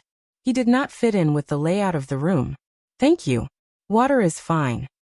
Hot water or ice water? Ice. Naturally, a secretary was in charge of fulfilling such a small request. Bland mountain spring water was quickly sent over. This wasn't the first time Director Mao and Yin Yongbwa met. Yin Yongbwa's role in the Apocalypse Laboratory had changed recently, so Director Mao didn't regard Yin Yongbwa as an outsider. You're researching the little toy that Luo Nan brought? Let's see what he's up to. Yin Yongbwa could feel that this person probably had the same feeling as him when he said these boring words. The current spokesperson for the video conference was too noisy. That old man of his had not made any progress in the past few years. He would never be able to grasp the main point. Yen Hong, who was participating in the video conference, was particularly excited at this moment, because he was the first to grasp the big secret that was exposed in the live broadcast. That's right. Luo Nan is Mr. Mo. Hood's words were effective. Luo Nan's subconscious answer was the biggest flaw. Hood had never met him before. The one who was communicating with Hood was that so-called Mr. Mo back in Ban City. Aha. Everyone else has been led astray. That female streamer and the higher-ups of the Blood Flame Order are proof of this. I knew it. How could an extraordinary suddenly jump out from this world? The live broadcast at Zeolite Beach happened to coincide with the short exchange between Luo Nan and Hood. The few people present at the scene didn't seem to feel that anything was wrong, and the many participants in the remote video conference were quite indifferent towards this. Of course, Yin Hong lacked sensitivity towards these things. Luo Nan began to arrange the specific work. His voice was stable, concise, and clear. The only disturbance was Yin Hong's loud and clear voice. Yin Hong's limbs were dancing in joy. Yin Yongbwa felt that his old man's current appearance was largely due to Luo Nan's speech on reconstructing formatting theory with 4 terminals and 4 levels. Yin Hong was overly stressed. Yin Hong strongly criticized Luo Nan's current behavior. What a deliberately mystifying fellow. Dr. Yin. Finally, someone couldn't help but speak up. I called you over because you're the founder of the archetype format theory. You're an expert in the aspect of burner modification technology. We need you to clarify some of the technical aspects. I believe that there will be more professional people to analyze the other fields. But Yen Hong originally wanted to defend himself, but it was unknown which big shot was looking at him. His face turned a bit stiff. He paused for a moment before opening his mouth again. His voice had already lowered by at least 2 octaves. Yes, I understand. The world suddenly became much quieter. Luo Nan's voice when he arranged the tasks became all the clearer. The meaning was clear. But soon, because of the issue of the version and authorization, it became a bit confusing. Whether it was those present or those watching the live broadcast, it was hard to avoid doubt. Among the participants, someone said, "The Dynamo Core product has already been developed to the 7th generation. The difference in authority between the previous and current versions is too complicated. It doesn't seem good. What does Deep Blue plan on doing?" Yen Hong was quite familiar with these things. The current setup is quite clear. Even though there are many types and versions due to the different trends of development laboratories, production departments and commercial secondary development, the permissions are still clearly divided into 3 categories: basic permissions, application permissions, and experimental permissions. The basic category consists of the 1st and 2nd generation. The application category consists of the 3rd, 4th, and 5th generation. The experimental category consists of the 6th and 7th generation. The ratio of the 3 has been strictly calculated to ensure that a balance can be found between application safety and technological advancement. This was a struggle between money and control. Yen Yongbo's lips curled. He didn't even look over there. He just watched the conversation between Luo Nan, Hood, and Shinha on the beach. To be more precise, it was a one-sided indoctrination. He was quite interested in some of the new terms. Standard array? The debate in the video conference continued. Someone brought up another point. If the military's AB team was included, then there would be more than just 3 types of permissions. This was a common topic. Yen Hong said, "We've been communicating and coordinating all this time. This involves cooperation and transfer of technology. There are also some issues of cost and profit. After all, the Deep Blue project is a self-operated entity. We need to give returns to the shareholders." This was far from a technical issue, but there was no way around it. This was the domain that Yen Hong was currently most proficient in. So his voice unconsciously grew louder. This continued until a certain participant interrupted him once more. "You've been talking for a long time. Are you sure that Luo Nan's experiment can't continue?" "Of course." Yen Hong's answer was decisive and decisive. Right now on the live broadcast, Luo Nan was asking Shinha to construct a formatted space. Shinha revealed a difficult expression. Yen Hong laughed as he watched. He became even more proactive. He used a machine gun-like speed to explain the technical background to the participant, piercing through the broken logic beneath Luo Nan's calm face. The authority barriers formed by the different generations of products are determined by both the Dynamo Core's architecture and the direction of the human body's transformation. Every iteration from the basic to the advanced level needs to break through these 2 barriers. And every time it's completed, these barriers will become more solid. Under this major premise, there is a bit of research value in going from top to bottom. On the other hand, you want the lower level of permissions to cross 2 or even 4 barriers to pull in the higher level permissions to complete a highly coordinated unification of the formatted space. Isn't this a joke? There is no meaning in this. Yen Hong's resounding mood and tone formed an effect similar to an aria. He pointed at the live broadcast screen, his aura soaring like a rainbow. Take this researcher for example. You can tell with a single glance that he has only undergone elementary modifications. At most, he possesses Type 2 authority, which is the application type authority. Wanting him to be the axis to unify Hood with experimental type authority is simply insane. This also exposes Luo Nan's ignorance towards burners and the Deep Blue platform. On the beach, Luo Nan signaled to Shinha to release the format of fire. Shinha's expression was truly indescribable. And in the eyes of the people watching the live broadcast, there was a bit of a comical look. And so, the participants began to freely discuss under the background sound of Yen Hong's chattering. If this experiment can't continue, then what are we watching the live broadcast for? Deep Blue and Tianqi need to give authorization. They need Hood to cooperate. They also need to notify the military to follow up. It looks like it's quite chaotic. But if there's no chaos, there won't be money. Yin Yongbua listened to the somewhat chaotic discussion.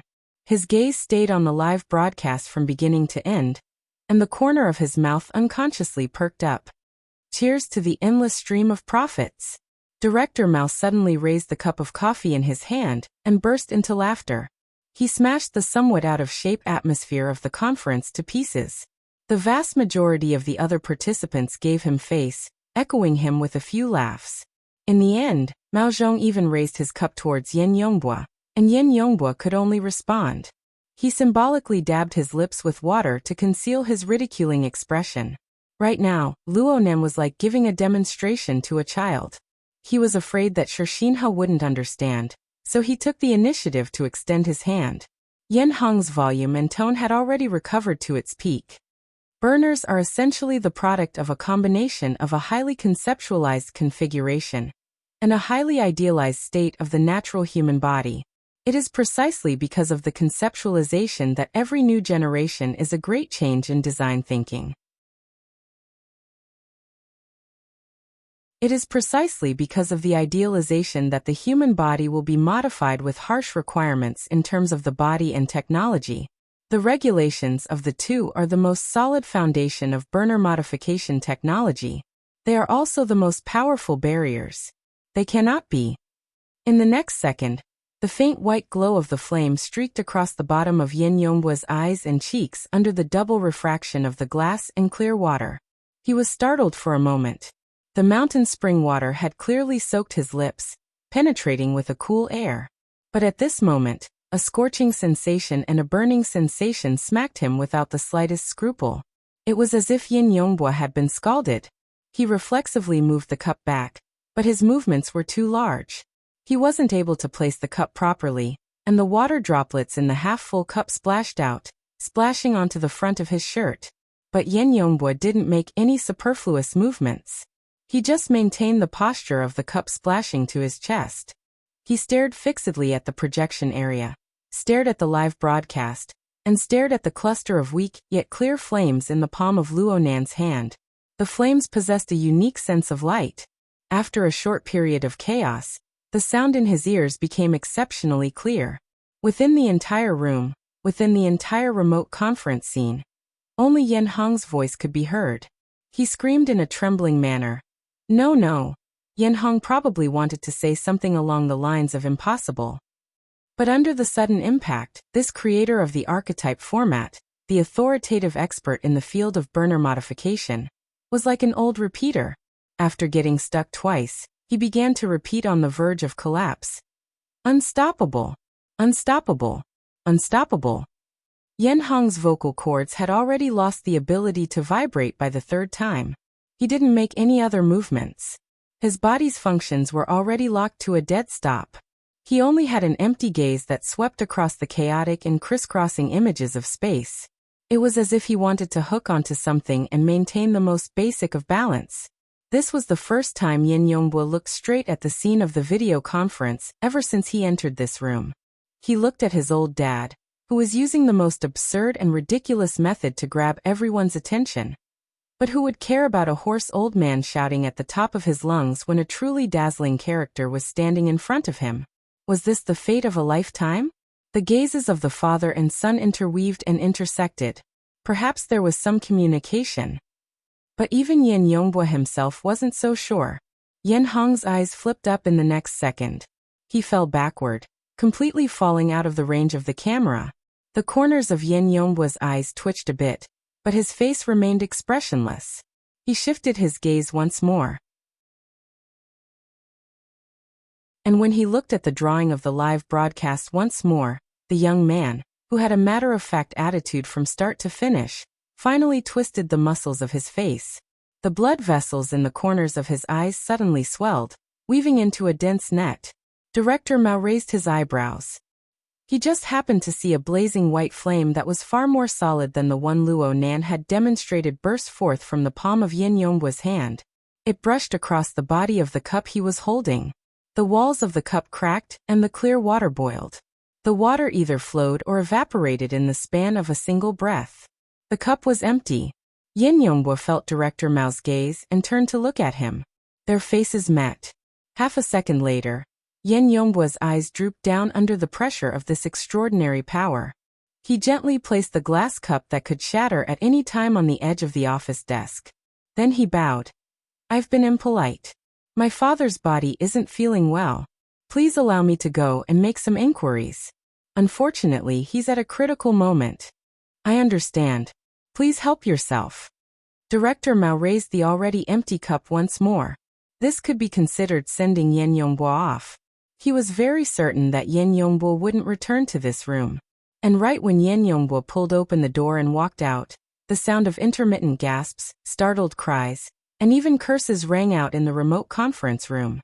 Yin Yongbwa's movements paused for a bit. In the end, he didn't turn his head.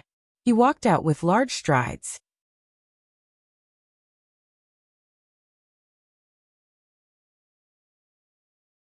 Chapter 963. It was 9 o'clock in the morning on Zeolite Beach. Due to the thick fog that pervaded the sea, the sunlight was somewhat obscured. The boundaries of light and shadow on the beach were not clear enough. It was as if there was a layer of frosted glass between them. It made people subconsciously feel that many details might be missing in this moment. So at this very moment, thousands of eyes from all over the world stared at this private beach with all their might. They were like thousands of searchlights. Even though everyone had different viewpoints and thoughts, they had indeed achieved instant coordination in this instant. They hated that they could not completely illuminate this place, especially the details of the domain of space in Luo Nan's palm. The emotions were so intense that Shixinha's and Zhang Yingying's lenses seemed to be unable to bear it. Their lenses shook violently.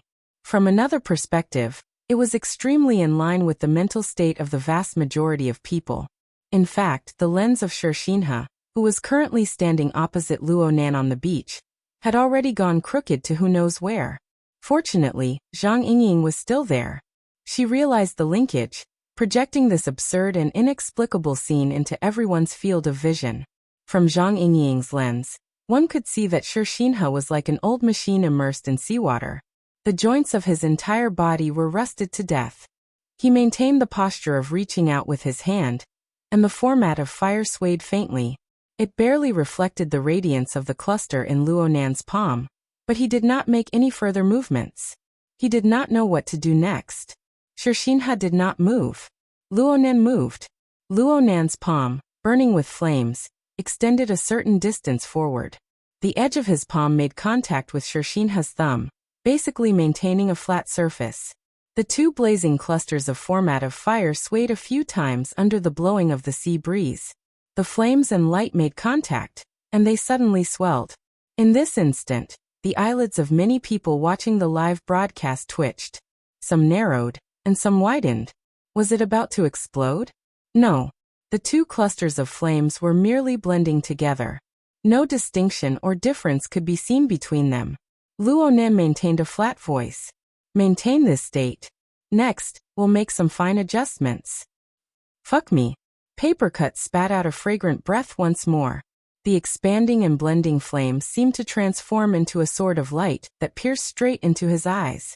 It stabbed him so hard that he suddenly raised his head. He forgot that the bench he sat on was next to the wall. Amidst the muffled sound, the back of his head collided heavily. For a time, Papercut didn't feel any pain. Even his grunt was stifled in his throat. He only felt that the scene in the projection area before his eyes was swaying and fluctuating. It was absurd to the extreme. Diweiwu was also blinking his eyes. Although he was young, he had lived in this circle and had seen a lot. Of course, he was still a child, and he only knew one side of things. This is the format of fire, right? Did Brother Luo Nan learn Secretary He and Guard Gao's ultimate moves? God would probably cry if he heard that. Papercut's thoughts swayed back and forth, casually weaving all sorts of illogical scenes. At this moment, the pain of the back of his head hitting the wall was transmitted from his nerve endings to his central nervous system. He gasped and clutched his head, but it also made him a little more clear-headed. He subconsciously turned his attention to his friend group, hoping to get some support from there. No matter what it was. However, there was only the tragic scene of a tsunami passing through the group. There were some dull, panicked, and even inappropriate expressions, as well as some hi. Everyone's minds were scattered and shivering under the illumination of the blazing white firelight that Luo Nan and Shirshinha supported together. As the first person to send the message to the group, Papercut felt that he had the responsibility to sort out the logic. However, as soon as his thoughts formed words, he was convinced that this was the stupidest guess of all. Nanster, he accepted the transformation? At the same time, in a group that Papercut wasn't too clear about, someone asked nearly the same question in an investor's video conference in Deep Blue World. In the next second, there were sneers and mockery. Are you saying that Yen Hong fainted from happiness? But how do you explain this? The person who was rebuked slapped the table. Yen Hong, that bastard, just said that the dynamo core and the corresponding modification technique are two barriers for every level of authority. That researcher was at the 2nd level, so he should be at the 4th level. What was he now? High and mighty. Then what's the point of us having authority here, and the passing of generations? Is this a joke? There were some who were a bit calmer. They spoke calmly, but their meaning was in agreement. Deep Blue needs to give us an explanation.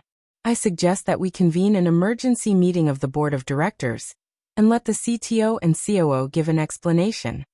We still need to wait for a meeting? Let's save some time. Herman, who had participated in yet another vexing meeting, joined the ranks of the denouncing. The young man's actions were even more direct. I'll contact Wang Yu and Li Wei. In addition, I feel that the so-called experts need to be replaced with someone with a stronger mental fortitude.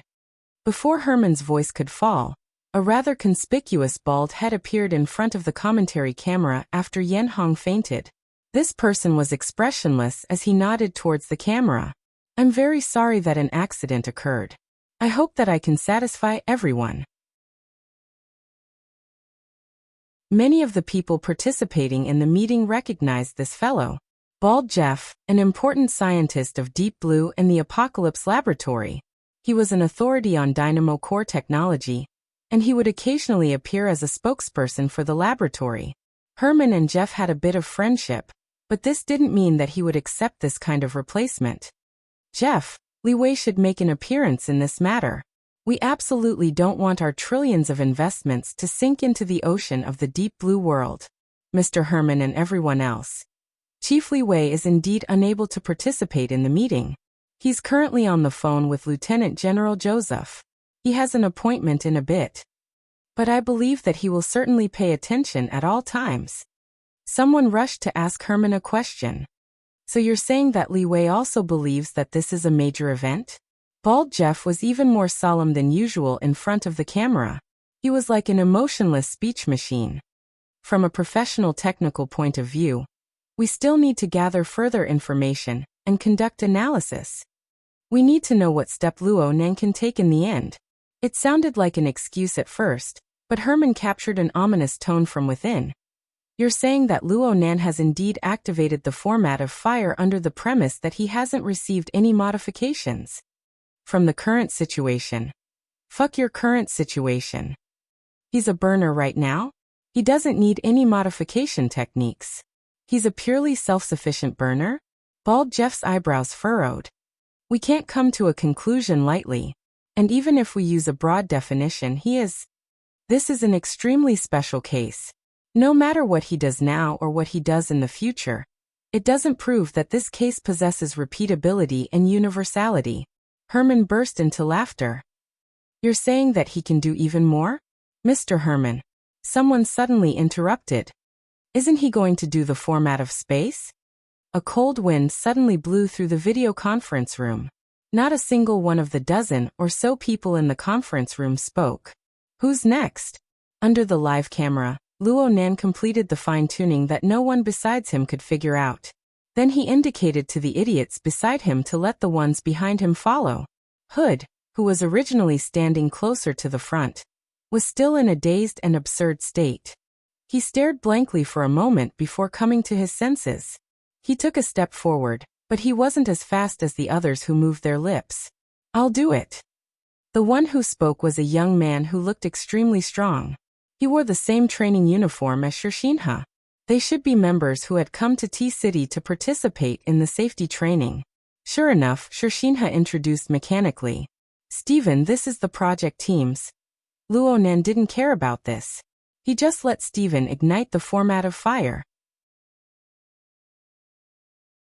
The young fellow, who was at least 10 years older than Luonan, had the expression of someone who was carrying out a dangerous mission. He extended his hand and let his own aura fuse into the group of flames.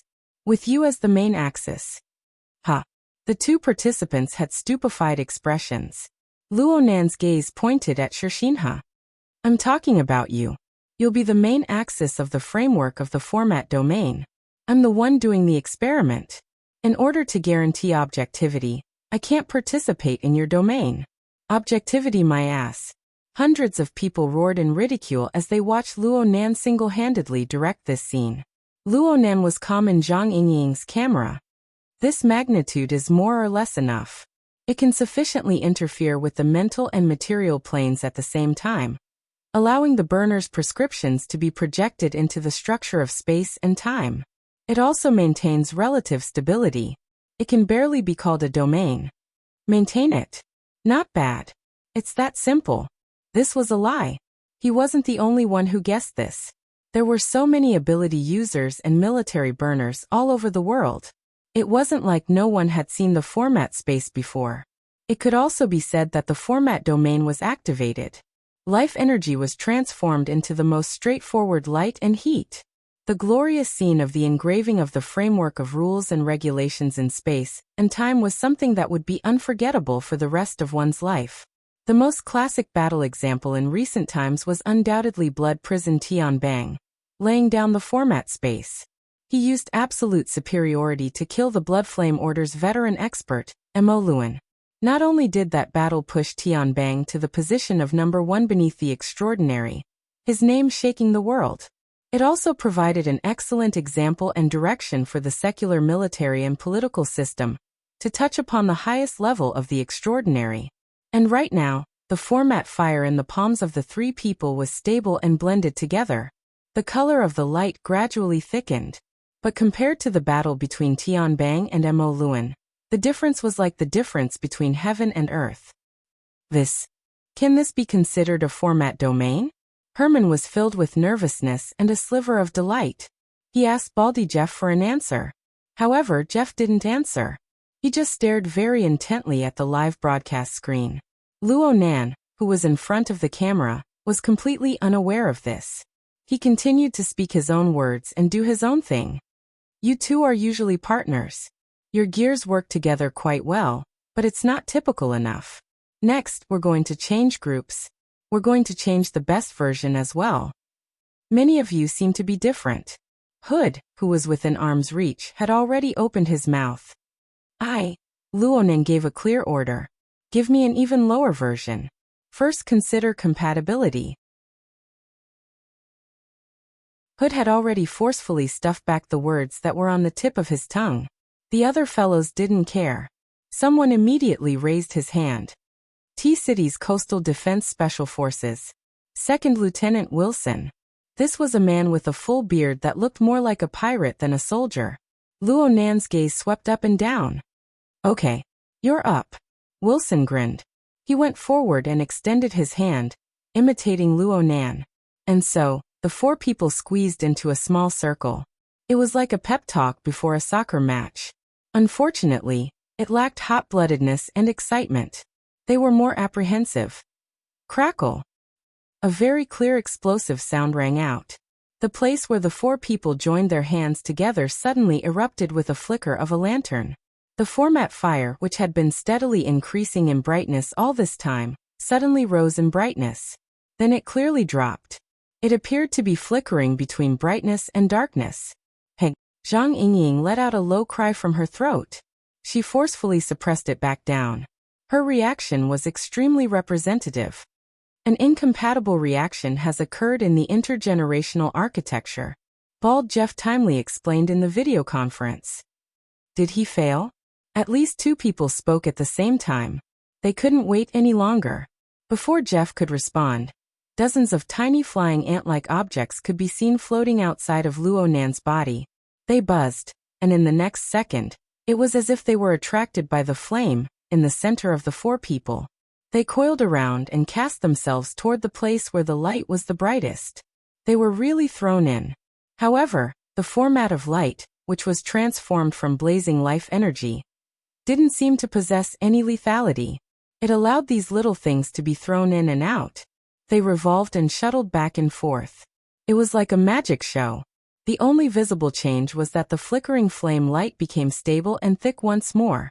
It reflected on the faces and bodies of the four people in the surrounding with a seemingly substantial layer of light. Is this a smokescreen? Those little things. They're the syncopatas? Is he really controlling them? What principles are they based on? There were some investors who continued to strongly doubt Luo Nan, but most of them leaned toward a more realistic level. Because of this, even Dee's questions were pressed toward bald Jeff. Jeff wasn't Yin Hong. He wouldn't grant every request, and he wouldn't speak without thinking. No matter how anxious the participants were, he, the commentator, remained as immovable as a mountain. In fact, most of his energy was focused on communicating with the key characters. He had already sent Hood, who was directly under the Apocalypse Laboratory, a few dozen monitoring and testing projects. He requested that they be carried out properly no matter what. No matter how good the live broadcast was, it couldn't be more reliable than these data. The problem was that Hood couldn't get close. Hood, who was shouldering a heavy responsibility, began to feel a bit impatient in his heart. Hood had long since done the projects that could be observed and tested in close proximity. The rest required him to personally participate in order to sense and record. Of course, this was the most important part. He couldn't figure out whether or not Luo Nan's repeated exclusion of him was intentional or not. It must be known that the decision of the experiment rested on Luo Nan alone. He wasn't the only experimental tool like Hood. Hood put himself in Luo Nan's shoes and thought about it. Even if the military's AB team had an ambiguous attitude before, they would probably force themselves to come over right now if they could find this kind of opportunity, this kind of scene, and this kind of event. Would it be difficult to find a few dozen burners in such a large city like T-City? Moreover, the Pacific Fleet was all around them. There was also the Aerospace Fleet above them. If they were really forced into a corner, the Deep Blue Walker combat team of several major cities in the Pacific Rim could airdrop burners within 3 hours.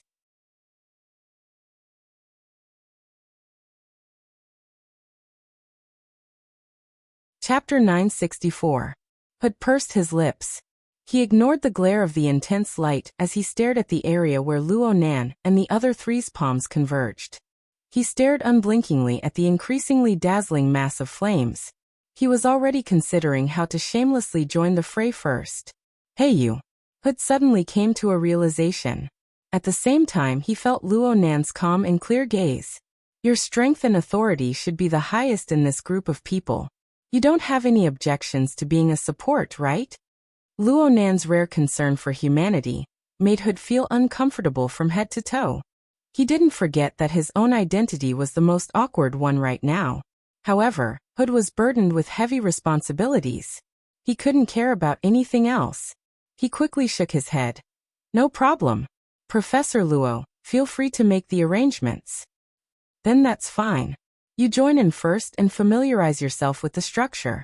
I'm about to withdraw. The rest of you join in after 10 seconds. Hood's eyelids twitched, but he didn't say a word. He took a step forward and extended his hand forward. The format of fire in the center, which had just recovered to a relatively stable state, suddenly increased in brightness due to the connection of his aura. It was like a powerful lamp that normal people would find it hard to look at directly. It was like a gust of hot wind had been set off under the spread of the powerful light. The dozens of scintometers that had been shuttling through the format of fire were instantly blown away. A few of them burned and exploded midway. They looked extremely miserable. Luo Nan didn't say anything, but Hood's heart was beating fiercely. He had already done his best to estimate and speculate the energy structure of this cluster of format of fire. when he was observing from the outside. He had considered the node he was connecting to. He didn't want to destroy it. Absolutely not. It was just that the large amount of photons that appeared explosively in the air the moment he entered, and the energy that leaked from them gave him the feeling that he had accidentally damaged some delicate yet fragile sealing device. It was as if he had poked through a paper lantern. How could something so fragile be called a format domain? But didn't feel it was appropriate to evaluate anything. He just hurriedly suppressed the incorporeal energy structure that seemed to be on the verge of falling apart along with the other participants. As for the examination items that Baldy Jeff had arranged, he had forgotten about them for a time. Luo Nan withdrew his hand at this time. Let. Shinha's shout was quite miserable. Aside from the panic of watching the core structure collapse, he also hoped that Luo Nan would lend a helping hand. Luo Nan didn't even shift his gaze. Zhang Yingying's lens was very sensitive. She immediately followed Luo Nan's line of sight and looked around. She looked at the syntome that had been blown into the air. These small metal and aggregate products were moving up and down in the feeble airflow, but in the end, they still maintained a dynamic balance and were scattered in an area with a diameter of about 10 meters. This is... Zhang Yingying wanted to ask a question, but Luo Nan turned to the camera. He extended his hand and pointed to the side. Understood. Zhang Yingying understood tacitly. She and Luo Nan immediately moved out of the range of the syncopator. When he turned around to look at those experimental tools, they were still standing stiffly on the spot. All of them were at a loss for what to do, and they looked extremely pitiful. What's going on? The experiment is still going on, right? Zhang Yingying swallowed the word failure. It's all right. It's just that some people are a little stiff in the head. It's probably because they let the dynamo core take care of a lot of things. Luo Nan sighed and raised his voice. The flame is just a demonstration. Isn't it because you guys are inside the formatting domain? The rest of you go in. Sometimes concentration is very important. The group of people looked at each other in dismay, but Luo Nan's command was still effective. The remaining 4 military elites began to draw closer to their comrades who had set fire to nothing. As the distance between them continued to shrink, their auras intertwined with each other. A new feeling began to emerge. Hood's eyelids twitched once more a second later. Shinha, who had been designated by Luo Nan as the main axis of the formatting domain, subconsciously raised his hand. His fingers, palms, and elbows streaked across the scorching radiance of the format of fire, setting off a field of flowing sparks. Then, the excessively bright format of fire shattered with a bang. The vast majority of photons abided by the second law of thermodynamics. They transferred and transmitted energy to the surrounding air.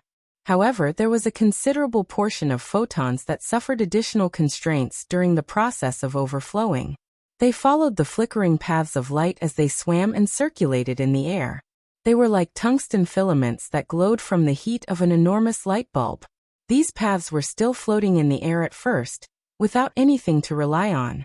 However, in the blink of an eye, all the surrounding participants had become a part of these paths. They're glowing. There were definitely more than 1 or 2 people like Di Weiwu, who cried out involuntarily in shock in every region of the world. At this very moment, the lens encompassed all of the burners on the beach. And these special humans who were gathered together practically simultaneously turned into glowing bodies before the eyes of thousands of spectators from all over the world. Streak after streak of distorted light paths appeared on their bodies and continued to spread out. Soon, they connected with the paths floating in the air, breaking away from the two-dimensional structure that circulated on the surface of their bodies. They possessed an even more prominent penetrative power. The visible region was like this. What about the invisible region? More accurately speaking, what about the inside of these people's bodies? It was impossible for people not to think too much. The blazing radiance radiating from these people on the beach really did seem like they were burning. The surroundings of the beach seemed to darken. In reality, this was due to the glare of the focal area of the lens being too dazzling. Quite a few people felt their vision blur after watching for a long time. They didn't know what was going on, so they could only ask professionals. What's going on? What in the world is Luonan trying to do? A certain representative of an organization participating in the video conference completely lost any thoughts of deep thought. He just wanted to know the final answer. Out of control. Bald Jeff simply spat out a single word. Right now, there was no need for Hood, who was trapped in the situation, to give an answer. A preliminary conclusion could already be obtained through the changes in the data of the remote monitoring. What out of control? Are they going to die? Enter a state of mental derangement? Bald Jeff furrowed his brows, but he still accepted this unprofessional description. He explained once more. The vital signs of those being monitored can be considered stable. The out of control I'm talking about is mainly referring to the energy and information structure of the human body that is dominated by the dynamo core. Can't you explain it a bit more clearly? Are you guys trying to recite the rebirth mantra at a time like this? Bald Jeff shot a cold glance over. He continued to use his own pace to explain. The current situation is that all of the burners on Zeolite Beach have a portion of their strength that has broken away from the dynamo core's regulations. Simply speaking, they are still healthy and full of vitality as burners. However, this vitality has already broken away from the dynamo core's original settings. They can completely do some things that are impossible to calculate within the existing models. They can create a few unpredictable troubles. The members of the conference were silent for a few seconds. Finally, someone understood the deeper meaning behind Bald Jeff's words. So what you're saying is that the so-called out of control doesn't mean that those fellows on the beach have entered a state of mental derangement. You're just saying that our control has collapsed? Bald Jeff didn't give a direct answer. He just grinned. The good news is that everything we've seen so far is still within the scope of the relevant configuration logic. Perhaps we can quietly appreciate the brilliance of the structural light that doesn't exist within the dynamo core's design. Perhaps we'll be able to use it in the next upgrade. A muffled sound came from within the virtual venue. It was unknown who had smashed the table, but the sound waves were filled with anxiety and irritation. Control it a bit. On Zeolite Beach, Luonan clapped his hands. He indicated to Shirshinha and the others, who were rapidly transforming into human tungsten filaments, to exercise some restraint. You guys don't have armor on right now. The overflowing energy has a convergent effect. If you keep doing this, you'll really burn up. The 7 burners in a circle looked at each other in dismay. Their minds were absent-minded. At this stage, there really weren't many who could truly understand their own state. Hood could barely be considered one, but his current state of mind was a bit scattered. His cultivation was the highest within this batch of burners, and his abilities were the strongest. He had the most exquisite grasp of the dynamo core system, and the corresponding configuration logic. However, the more he was like this, the less he was able to resist the structural light that exceeded the scope of his understanding. The structural light that conformed to configuration logic was even more profound and profound. Within this seemingly fragmented yet indistinctly integrated structure, he himself had become a part of the entire structure. Whether it was his life force or his thoughts and consciousness, they were all reaching a domain that he had never sensed before. He had never considered it. He had never imagined this domain. He was no longer as strict as steel. No, the flow model of energy and information was still strict. It was just that it was no longer those extremely familiar, man-made regulations. It was even more impossible for it to be a model that the dynamo core was grasping and calculating. Instead, it was in a vaster domain. It was outside the limits of his perception. It was thrilling, yet it was a perfect maneuver and configuration that made his obsessive-compulsive disorder feel extremely comfortable. The problem was that he was truly too powerless as the controller. Hood was still letting his thoughts run wild when he was suddenly called out. Especially you. Hood, right? Just being in a daze won't do. Your ability is the strongest. Even though you're not the main axis, you can completely act as a valve. What should I do? This was originally done by you guys. Is it that hard to gather them together? 7 burners. 7 elites. Right now they were like 7 idiots. Idiots that were about to be roasted from the inside out. Everyone in the audience could see Luonan's helplessness. He put his hands on his hips and thought for a few seconds. Then he lowered his head to reality. Forget it. Right now you guys find a more clear-cut area of focus.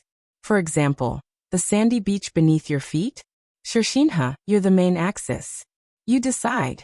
Yes. Do something to this sand. Use the domain you guys are supporting. Shershinha's scalp was covered in sweat. He looked at the sand beneath his feet. His mind was nearly blank. As for the one that left the deepest impression,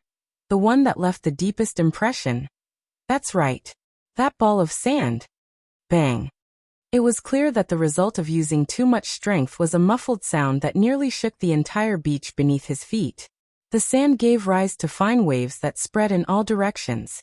It was so much so that even the seawater that surged to the head of the beach was pushed back a bit. However, Luo Nan's previous arrangements were also shaken. Some of the mounds of sand were trembling. Some had even collapsed. Wow. The blood flame order has suffered a huge loss this time. Zhang Yingying, who was in charge of the camera, could not help but spit out a sentence. This natural beach of high quality might not be able to withstand such torment. The camera quickly shifted. Luo Nan maintained his posture with his hands on his hips. He just tilted his head to express his helplessness, but in the end he didn't say anything. In any case, a portion of the accumulated danger had been eliminated, right? As for the true victim, Meng Chong of the Blood Flame Order, he was currently on a call with someone. Meng Chong merely raised his head to glance at Zhang Yingying when he heard her voice. Soon, he sank into a rapid and frequent conversation. Comparatively speaking, he was a bit more sensitive to the camera. Look at the main point. Focus on it. Zhang Yingying's simple camera shift caused the emotions of her friends to surge. Aren't you filming a romance movie? I dare you to say that again. I'll immediately turn off my phone. Sister Yingying, Auntie Zhang, we were wrong. In this unconventional and short exchange of live broadcasts, the camera shifted back to the high-brightness core area jointly constructed by the 7 burners. She looked at these experimental tools that were neither segmented nor assembled. They stood frozen on the spot. Could this even be considered a core? Zhang Yingying obviously had objections regarding whether or not it was a core. The true core was Luo Yuanwei, okay? This monkey's movements were too cool. Also, why did she feel that the most crucial element wasn't the burners or the glowing tungsten strands, but something else? Her camera shifted slightly, giving the scintometers floating in the air a quick and eye-catching focus operation. An eye-catching arc of light was flung out from the high-brightness area of the 7 burners at this time. It instantly bent and circled around the surrounding air, darkening and disappearing a second later. And in this 1 second that was neither long nor short, the arc of light connected at least 3 scintometers. And every time it connected, there was a clear turning point. Perfect. Zhang Yingying gave herself a thumbs up in her mind. She could practically imagine the extreme clamor behind this camera. Advertisement master photography achievement of the inner world. Achieved? Asterisk? Omega asterisk, asterisk, not mentioning how Zhang Yingying madly added more scenes to the syncopator. The danger level of the core area in most people's eyes decreased. And after 2 or 3 meaningless and extreme movements, Shershinha began to grasp some basic skills. On the beach, a fountain started gushing out. It was purely made up of fine sand. As its height grew, the amount of sand involved also continued to increase. However, it formed a relatively balanced cycle with the beach below. Many people who had been watching the live broadcast from the beginning quickly came to a realization. Shershinha was imitating. He was imitating Luo Nan's demonstration class not too long ago. The first step was to pull out a sand column from the beach. The next step was to turn it into a snake that coiled around it, but it was really difficult to control. It's better to stabilize it first, Hood said in a low voice, subconsciously wanting to help. As soon as he said that, the sand fountain, which was originally controlled by Shershinha alone, suddenly slowed down and gradually took on a clear shape. Hood's words served as a reminder that they, as experimental tools, were still rushing over when Luo Nan demonstrated. However, they had certainly watched the live broadcast. They more or less understood it, but they still had a general impression of it.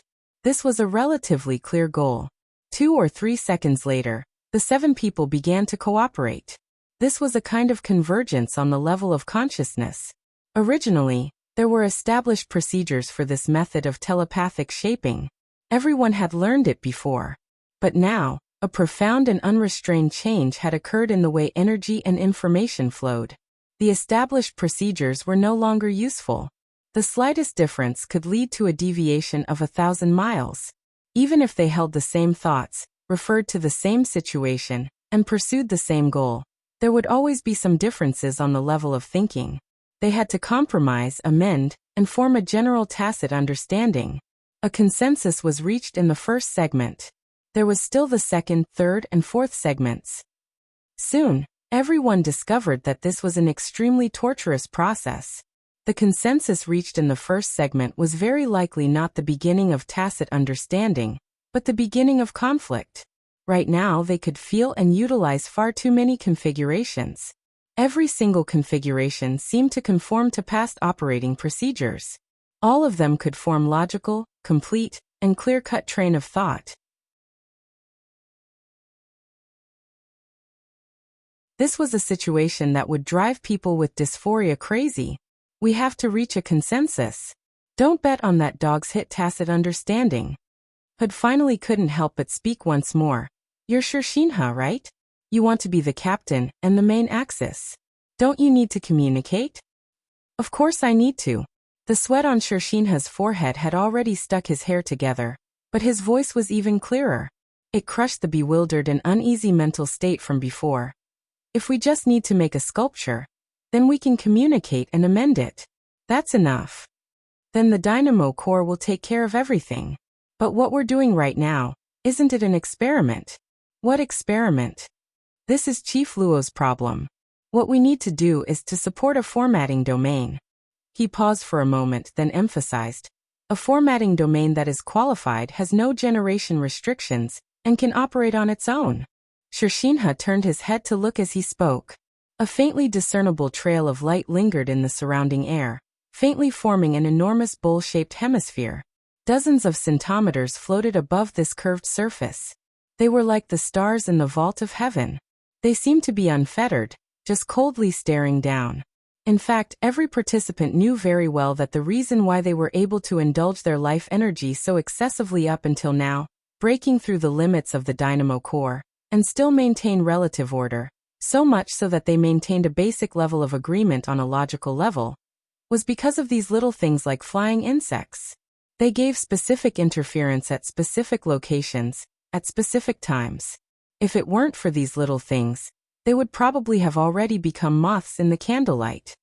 So, Shershinha was a bit at a loss for words at this time. He roughly knew what he should do, but he still didn't understand what he should do next. At this time, Luo Nan began to clap from outside, drawing their attention. Everyone, I know what you want to do. However, what Shershinha said is correct. The ideal structure of a four-sided, four-layered superconfiguration isn't a simple model that can be piled up. How about this? I'll give you guys a ready-made one. Spread out a bit. The 7 experimental tools subconsciously separated.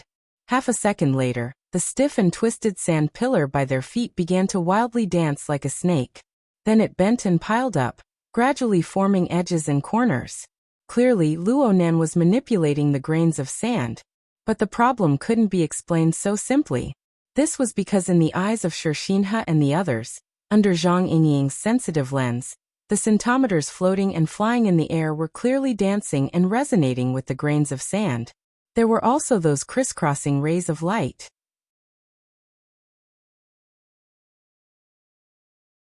In fact, everyone watching this scene could more or less discover.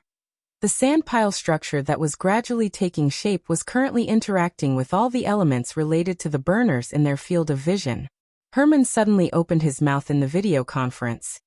If we send out an action team to take measures against Luo Nan, will we end up like those 7 idiots over there? No one answered him, including Baldy Jeff.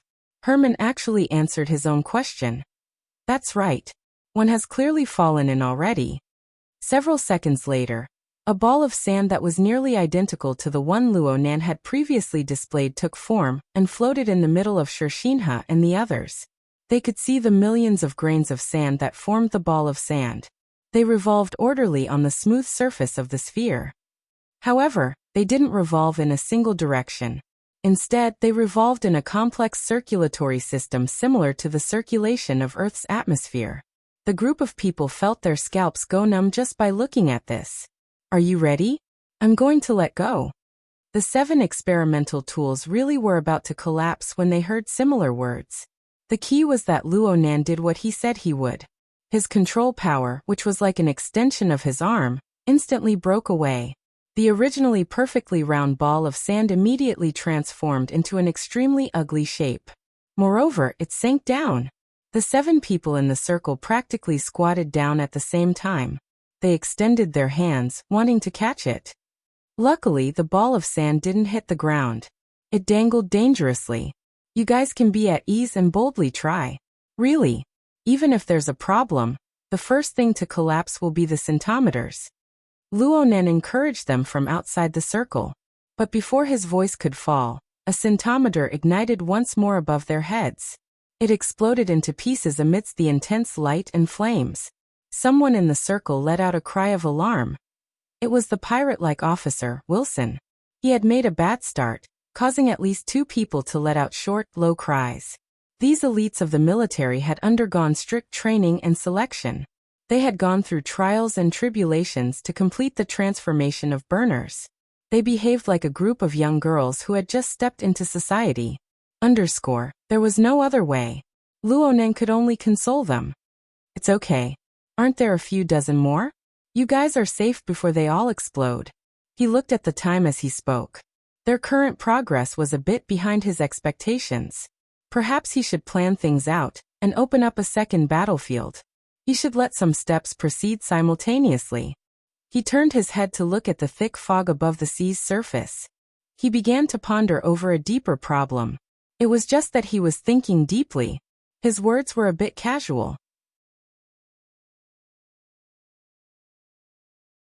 The fragile equilibrium that was completely constructed in nothingness trembled once more from the stimulation of his words. The scintometers exploded 4 or 5 times in a row. Luonan spread his hands helplessly. There's no need to be nervous at all, okay? This is just a temporary team-building activity. Isn't it good to treat it as a group bouncing a ball? Just drop it on the ground and start over. Believe me, this beach that you guys are on is the most suitable environment for you guys right now. You guys should be like fish in water here. Your wishes will come true, and everything will go according to your wishes. Come on, smile. What Luonan obtained were 7 awkward and stiff smiling faces. You're tuning in to the Echoes of the Heart YouTube channel. Don't forget to subscribe and join us on this journey to catch the most captivating stories.